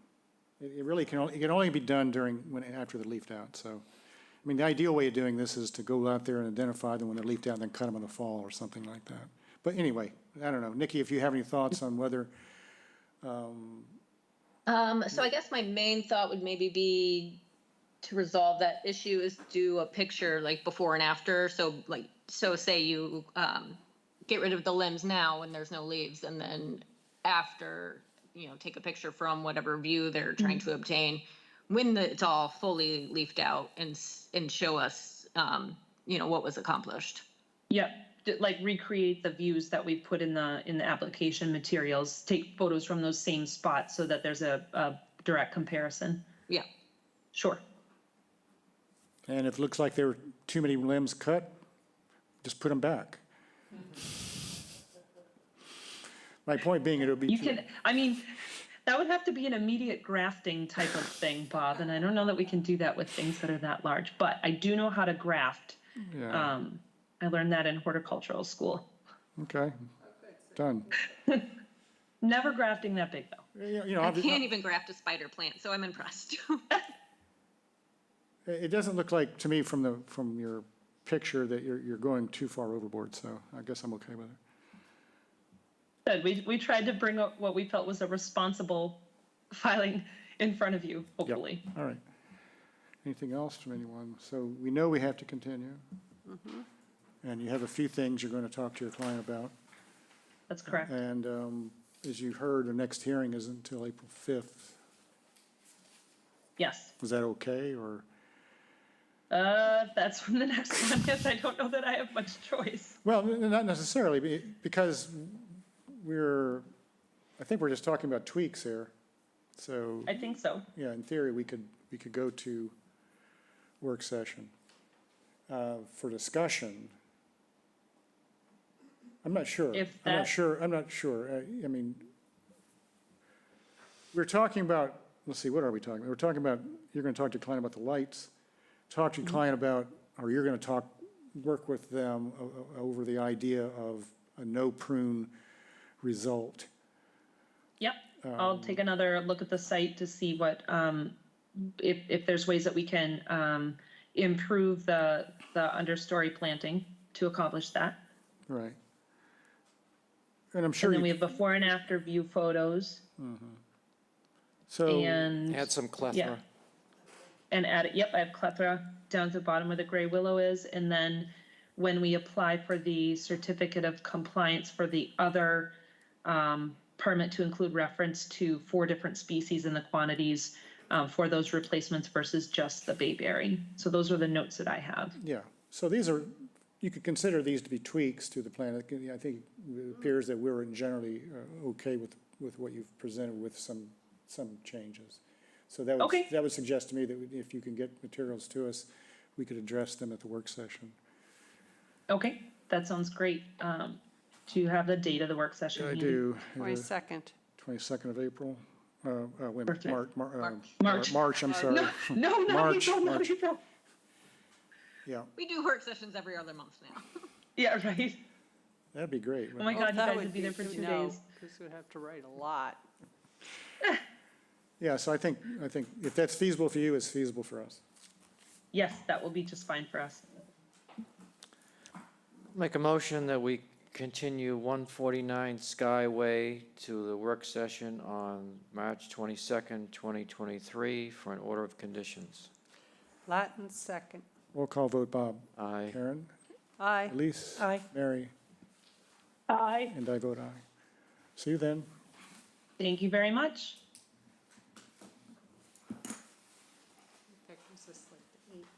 All right, before we get to the rest of the limited agenda that we have, I just want to make sure no one else is here for any certain reason. I have one enforcement order that was on the agenda, and 2 other enforcement orders that are not on the agenda, but I'm qualifying them as unforeseen items. And I wouldn't mind just briefly discussing the hearing schedule, since, I mean, we've already been talking about it, but. Right, okay. Yeah, hold forth. All right, so the first enforcement order is 93 Orleans Road, William and Carmel Ferguson, map 15H, parcel 1-14, unauthorized tree and vegetation removal. So Phil Cheney was out there, I know, doing a site visit. I believe Paul went out with him. And that was pretty recent, so he's just asking to continue till 3/22, or 3/22, to, work with the owner and draft a plan. So it's on its way, so I don't feel that we need to do any further action on that one at this moment. And then 107 Taylor's Pond, I'm not going to talk much about it, other than that Bob Duncanson had chosen to take it upon himself to draft and send the letter after talking to council. So it moved up the chain. So that was sent out fairly recently, maybe a week or 2 ago. Yeah, why don't you give everyone just a little context for which property this is? Yeah, so there was, this was before my time, so I don't have the full story necessarily, but they were supposed to do a lot of revegetation, and it went through council, which is why I don't want to go into it too No, much, they- because it's, They cut down 62 trees. And then, yes, yeah, and so that was the they, original violation, and then, yes, go ahead. yeah, so then council and their council got involved, and there was one of the enforcement enforcement order of conditions, if you will, that went out to them last year, about a year ago, maybe. They were supposed to have completed the plantings By this fall, about by 5 last months ago. fall, yeah. Yeah, and so that did not happen. So, it was brought to our attention, and Dr. Duncanson reached out to council, and they issued a letter to them, which I can email to everybody. I don't think that ever made it to Dropbox. So right now, it's kind of just, it's out of my hand, it's out of our hands right now. It's kind of between councils at this point. So I will keep you updated if I have any updates to give. Right, we don't know if they have counsel. All we know is that we have sent a letter to the homeowner because we have no evidence that the provisions of the order were ever completed. Correct. Yes. And then the next one, again, this one's kind of a sensitive one, so I don't want to talk too much about it, but it's part of the Shanty Village, which the address is 395, where did it go?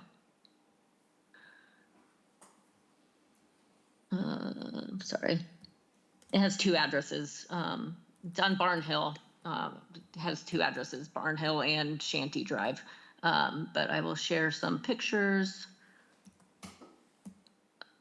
So this is an enforcement order that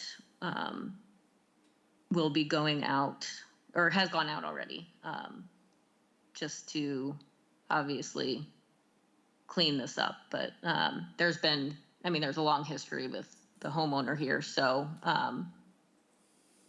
just in case you were in the area and saw it, we are trying to work on it. So, the address is Barn Hill? It's I don't know, the assessors have it as 2 Shanty Lane or something like that, and then but it's like an AKA 325 Barn Hill Road, I think is what it was. Okay. Is this? McGrath. Yeah. Now I just now figured it out. Okay. Yeah, right. so that enforcement order went out, and we haven't heard anything yet, so we'll see how that one goes. Yes. All right, so we did 93 Orleans, 107 Taylor's, Shanty. All right, the schedule. So just throughout this meeting, I've just been wondering, do we even want to separate between work sessions and regular meetings? Because it seems like more and more often we're saying, oh, we understand you have a contractor aligned, you want to get your order out so that work can start a little bit sooner. We'll go ahead and do that order on our next meeting instead of the work session. Do we want to just still have 3 meetings, but put anything and everything on any meeting that we want? Or do you really like separating out the orders from the hearings? All right, I have opinions. I do think there are lots of benefits to separating them. The reason that it's breaking down, in my view, is because when we changed our schedule, the 2 hearings are lumped together at the beginning of the month, and so when we work on it and continue it, all of a sudden we realize we have to continue it 3 or 4 weeks later, and that creates problems for many of the applicants. So I think the root problem is the way when we created this new schedule, we did it for a reason. That's to give ourselves time between the hearings and the work session to work on orders. And I'm not sure it's really achieving that goal. I think Crystal has made the point that gives her time to work on the templates, and it does. But I'm not sure that anybody else is actually working that far ahead on the orders that they're working on. So I'm not sure if it's giving us a whole lot of benefit. I think it's actually created more problems than it's solved. And that's my view. And so I actually think we probably need to consider going back to the old schedule, whether that's, before next year or not is a separate question. But I think it's creating issues for us with not a lot of benefit. So combining orders and hearings in the same 3 sessions each month, it's hard for me to wrap my head around it because we've never done it that way. I have to think about that. It's cleaner to just have orders at a work session. And it's traditionally always been the way it's done, but I guess I can change my view on that. I would think if we are going to do that, we would have to limit the number of orders that need to be written for any particular meeting.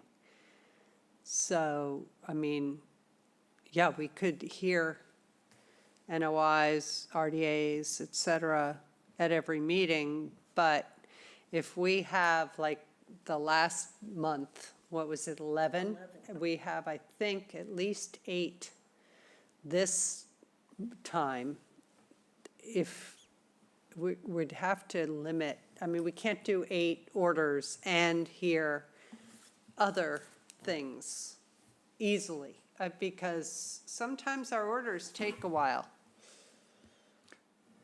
Yeah, you're right. So, I mean, sorry. So in theory, I'm thinking it's 1 month, we have 3 meetings, we have the same number of orders, the same number of NOIs to hear in that month. So we're going to spend the same amount of time spread over those 3 meetings, no matter how we kind of lump them. I mean, in theory, obviously, that's not a perfect example, but I just think that, I don't know, I think, if we had 10 orders on our work session, we could have split it up between 5 and 5, on the other meetings. So if you see what I'm saying, sorry, sometimes I ramble. So if we have 3 meetings, let's say we have the 10 orders and it's split up between the 3 meetings, it's only 5 orders that we're actually reviewing. So what happens when we had a meeting last week and we had 5 orders that were continued till March 22nd for orders? What if they all wanted it this week? And we had all the sites to visit and we had, Applications to review. we have all the review, site visits, and we have a week to get 5 orders done. So that's why I'm saying if we limit the number that can be written, dealt with at each meeting, it might work, but otherwise, that's putting a lot on us, I think.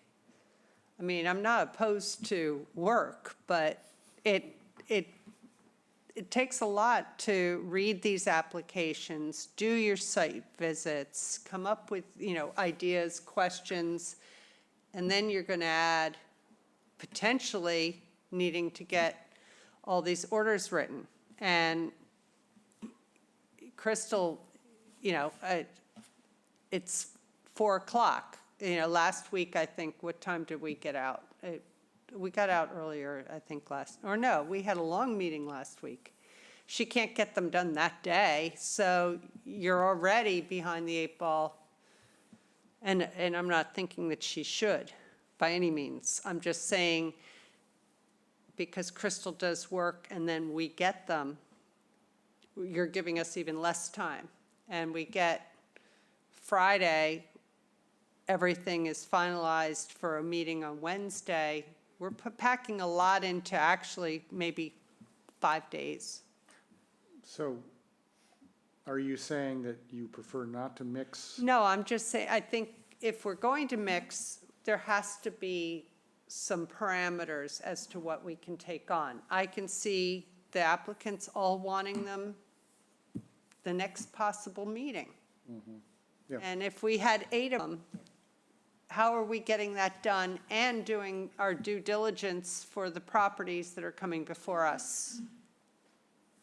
Well, so with that, if we have them at, say we keep all 3 meetings, and we spread the orders out between all 3 meetings, I can start doing a lot more of them. So I can take some more off of your plate. So when it was Okay. a Wednesday, and then by next Wednesday, I had to have 7 orders out, and I couldn't get to all of them, and that's why all of the commissioners have to, take 1 or 2 or whatever, depending on the meeting. But if they're more spread out, then I can start taking more of them away from you. Then So can if we we have them on every limit, single meeting, instead of having all 10 on one meeting, and we have, 3 here Right. and 3 here and 3 here, I can do a lot more of them. I'll have time. right, so we could limit the number that can go to a meeting? I would say more of like, I'll limit a number that goes to you, and if I think it's getting too much for me to handle, and, I think we're going to end up with long meetings. That doesn't do anything to make sure that we're fulfilling our requirements as a commission within a reasonable period of time in a meeting. Well, just to be clear, there's only one rule that I'm aware of, and that is 21 days from receipt of an application to hear it. Correct. Okay. After that, and correct me, Nikki, if I'm wrong, that we can continue it. If we have a full session, we don't continue it to that, we continue it to one after that. There's nothing preventing us from doing We it. have to hear it. Yeah, we have to hear it within 21 days. If we don't act on it, then they can basically say it's approved. And I think they file with DEP and say it wasn't heard in a timely manner, and now we get approval. As far as, it doesn't have to be approved within 21 days, especially, if they agree to a continuance, like most, engineers and everyone does, it doesn't have to be approved at the meeting in any certain time, as long as it's continuing to be continued. It does have to be issued once it is approved within a certain time frame as well, but we have no problem meeting that deadline. So last week, we had a hard end at, 4 o'clock? Right. We had to limit Discussion. the discussion to meet that. And if we had orders on top of that, we wouldn't have met that hard deadline, I don't think. We came close. I think we're out Okay, at so I guess- 3:30. I'm So I just, guess what I'm saying is, all 3 meetings are the same. right, Like, they can have orders on them, they can have COCs on them, they can have NOIs on them, and it just splits it up between the 3 meetings. It's the same amount of applications split between 3 meetings, but the orders can just be on every single hearing. right. And I'm not opposed to this idea. I'm just trying to be the devil's advocate. We had, like last week, we had a lot of properties to hear, and then we would be adding orders on. And I like the idea of, having them spaced out, not all of a sudden we have 11 orders to write, and, everybody's trying to help out. I'm all for this. I'm just trying to make sure that we're not taking on more than we can manage. I think if we can limit the number per meeting, then this works. If we can't, and all 5 last week said, I want my orders next week, we're at 4 o'clock, or even 3:45, because we've been discussing it, and we'd still have 5 orders to discuss.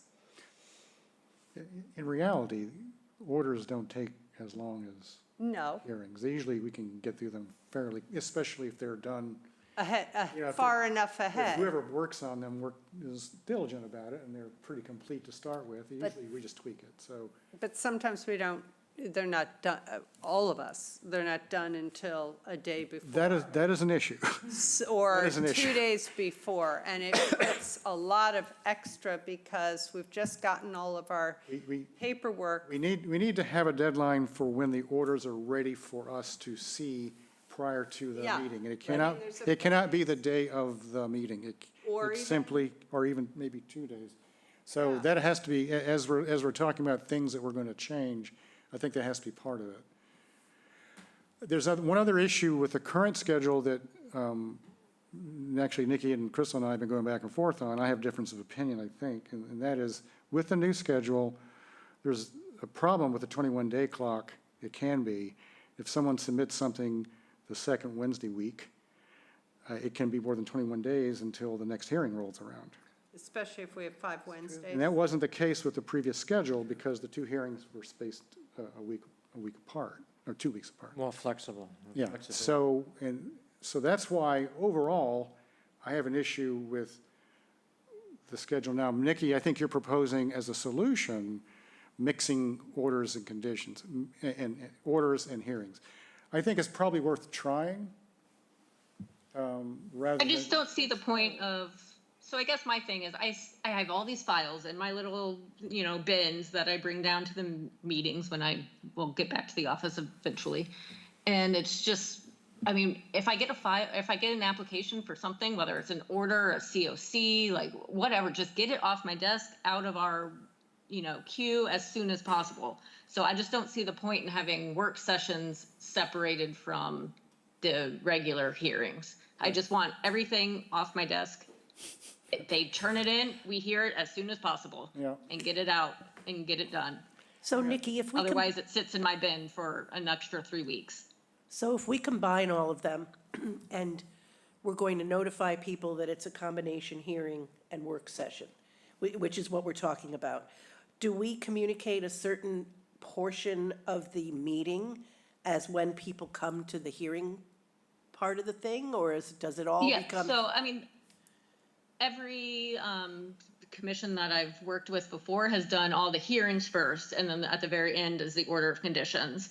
The representatives have access to the order of conditions beforehand and can either give comment to me on any changes they want to make or come to the, stay on the line for the hearing if they have any discussion they want to do with the commission members. And, they kind of, especially now that you can do remote, they kind of know when to log in and whatever, so it's not a huge waste of their time to listen to all the hearings before they finally get to their order. So that's generally how I've seen it done in 3 or so towns that I've worked for. Okay. All right, yeah, that sounds worth a try. What do you think? Give it a try, we can always go back. Because I don't think, I agree. I think we have a problem with the current setup, and maybe this will fix it, maybe it won't, but it's worth trying to see if it will. If it does, great. If it doesn't, then when January approaches, we have to rethink it again. Can we limit, though, the number of orders that are at any particular meeting? Or- Just like with any hearing, we can say it's continued, we have too much already, we continue it to the Okay. next. As long as we have that ability, I think. As long as they agree to it and it's, on the record that, yes, we continue it to this, and they say yes, and the whole commission approves to it, I don't think they could, rightfully appeal to DEP saying we didn't do our timely. Okay. As long as we have that ability, but, in the past it's been, but we really need it. Well, there will be some, as Nikki says, there'll be some cases where they don't agree. Right. And then we're stuck. We're stuck, yeah. But it's especially needed for the first hearing of the month, because that has the 4 o'clock deadline. So whatever cap we put on things, it needs to be pretty stringent or even less for that particular hearing. And now it looks like we have, well, I don't know, this was a one-off today, this hearing. But I want to ask Nikki too, have you heard about that new position coming on to help everybody out? Because it's a lot on you, it's a lot on us, and it was approved So last there's, town meeting, so. There's been some discussion about, obviously, I haven't been in the office, so it's been a weird few months in the Conservation Department. Hopefully I will get back there, like I said, in the next couple weeks. But Crystal is very interested in taking on more duties. She's, very trainable, very capable. So I think before we hire someone, we're gonna see if what worked in my previous position where I was the assistant agent and the secretary. And then my boss, Amy, was the full-time conservation, like the head conservation agent or whatever. We're gonna see if Crystal can kind of do that same thing, take on more duties, do more than just a template and do the actual orders. So it might take her a little bit of, training to get exactly what conditions need to go in and that kind of thing. But that wouldn't be on you guys, that would be me. But she thinks she has the time to take on more responsibility and she wants to be, she's willing to be trained. So as soon as I get back in the office, the two of us are gonna have a meeting to see what she wants to take on, to see what I want to give her as well. And then, a week later, we'll have a meeting with Dr. Bob to see if we think that situation would work. So that's kind of where we are with that, because Crystal has expressed interest in taking on more work and more responsibility. So we don't want to hire someone when another person wants to take on more responsibilities. That's not, fiscally responsible. It's not, the best option for the town. So we're going to try that out and see how that goes and go from there. Yeah, there's just a lot of volume that comes through, and it's not fair to you, it's not fair to us, and I think we should resolve something soon, But, and I 100% admit it's been extra hard on you guys at the last few months because I've been, loopy from my illness and all that kind of stuff, and But even not in the still, office. you have to get healthy. But part of the Yeah, reason so- why I think you're not healthy is because of the workload, and that has to be straightened out. Does the town realize the workload this commission takes on? Because, I sit in awe of you and Crystal, Nikki, because what flows through this group, and actually the amount of time we meet is more than most commissions, other than the select board. It's very, very important work, and it's very, very finite. I mean, we have to think about what tree branch gets trimmed, and I just think it's short-sighted to not look at expanding the staff to support what you're doing. And I have a follow-on concern, Nikki, and that is that the position was fought for that hasn't been posted. And what I'm concerned about is that if the town concludes that extra position isn't required, it'll go away. You lose it. You use it or you lose it. And so I'm not sure that I think this is 100% the right way to go from that perspective. You can still increase Crystal's responsibilities and add somebody. Why would you not post it, let Crystal apply, and then you still have, and then you backfill her position? Backfill. Yeah. So I the agree with thing you, is, Bob. I mean, that's the standard, is that you backfill the position if you're moving somebody up. You don't not post a position because you think somebody in-house can do it. And now we're discussing personnel matters in an open hearing, which is, not really a smart thing to do. That's why I think, Sorry. yeah, I think we ought to, we probably ought to, anyway, there's all that. I think there's I would say I want a part-time, and one part-time person to come in. So I'll leave it at that. That would be great. Yeah, so, but a lot of people don't want part-time jobs, so, that are qualified. But you have. Whether it be Crystal's position or an another assistant agent person. You have funding for a new full-time position. Yes, but I don't know. I think we have enough work for a full-timer. Well, we convinced the town that we had enough work for another full-time position. So I think we ought to. Yeah, I mean, I would we oughta definitely, do it.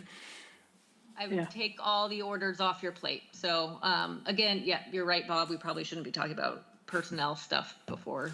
So on something else, if Crystal has extra time and is looking for extra work, can we get some more minutes? I mean, we're pretty far behind. And it's hard. Are we? Yeah. Yeah, I think so. I think the last ones we did were October. So it would be nice because it's hard for me getting minutes months later. And I'm going back through my notes and trying to see that what's important is in it. But it just seems like we should be able to stay on top of the minutes. But Just trying to pull up where we are with minutes. Well, you can look Yeah. at that offline. Yeah, it was a different aside before we close. It looks like we're, Not 2023, I don't think. I don't think we have minutes from 2023 yet. there's Maybe. a lot that says they aren't available, but I don't think that may just be us not accidentally not posting to MyTownGov. Because I can't believe, I mean, we're not past, this says since Thanksgiving, we haven't had any minutes. So I think it's just. I think that's correct. I think it's just, they've probably been submitted to the clerk, but maybe not posted on the website. So I'll check in with Crystal on that. Because I know she's done them since then. I don't have any minutes from 2023. Not one single. I don't have the 2022 file here, but there's not a single from 2023, just as an FYI.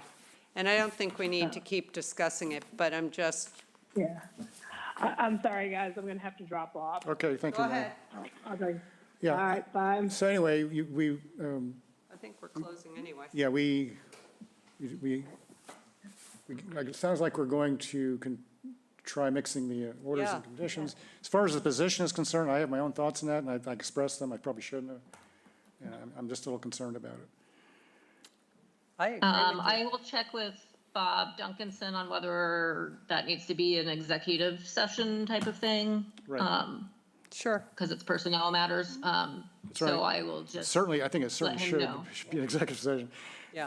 And I think a good healthy discussion will be good, because we've been waiting a long time, and I thought it was in flight, and I thought it was going to happen, and everything, it just seems to never happen, and we need to just deal with it straight on. All right, sounds good. So I will add that to, or I'll talk to Bob and then I'll let you know where it stands and when we're gonna talk about it further, Okay. but soon. But Thank you. I do think it'd be good to involve the commission in the discussions, because it directly affects us, that position. Correct.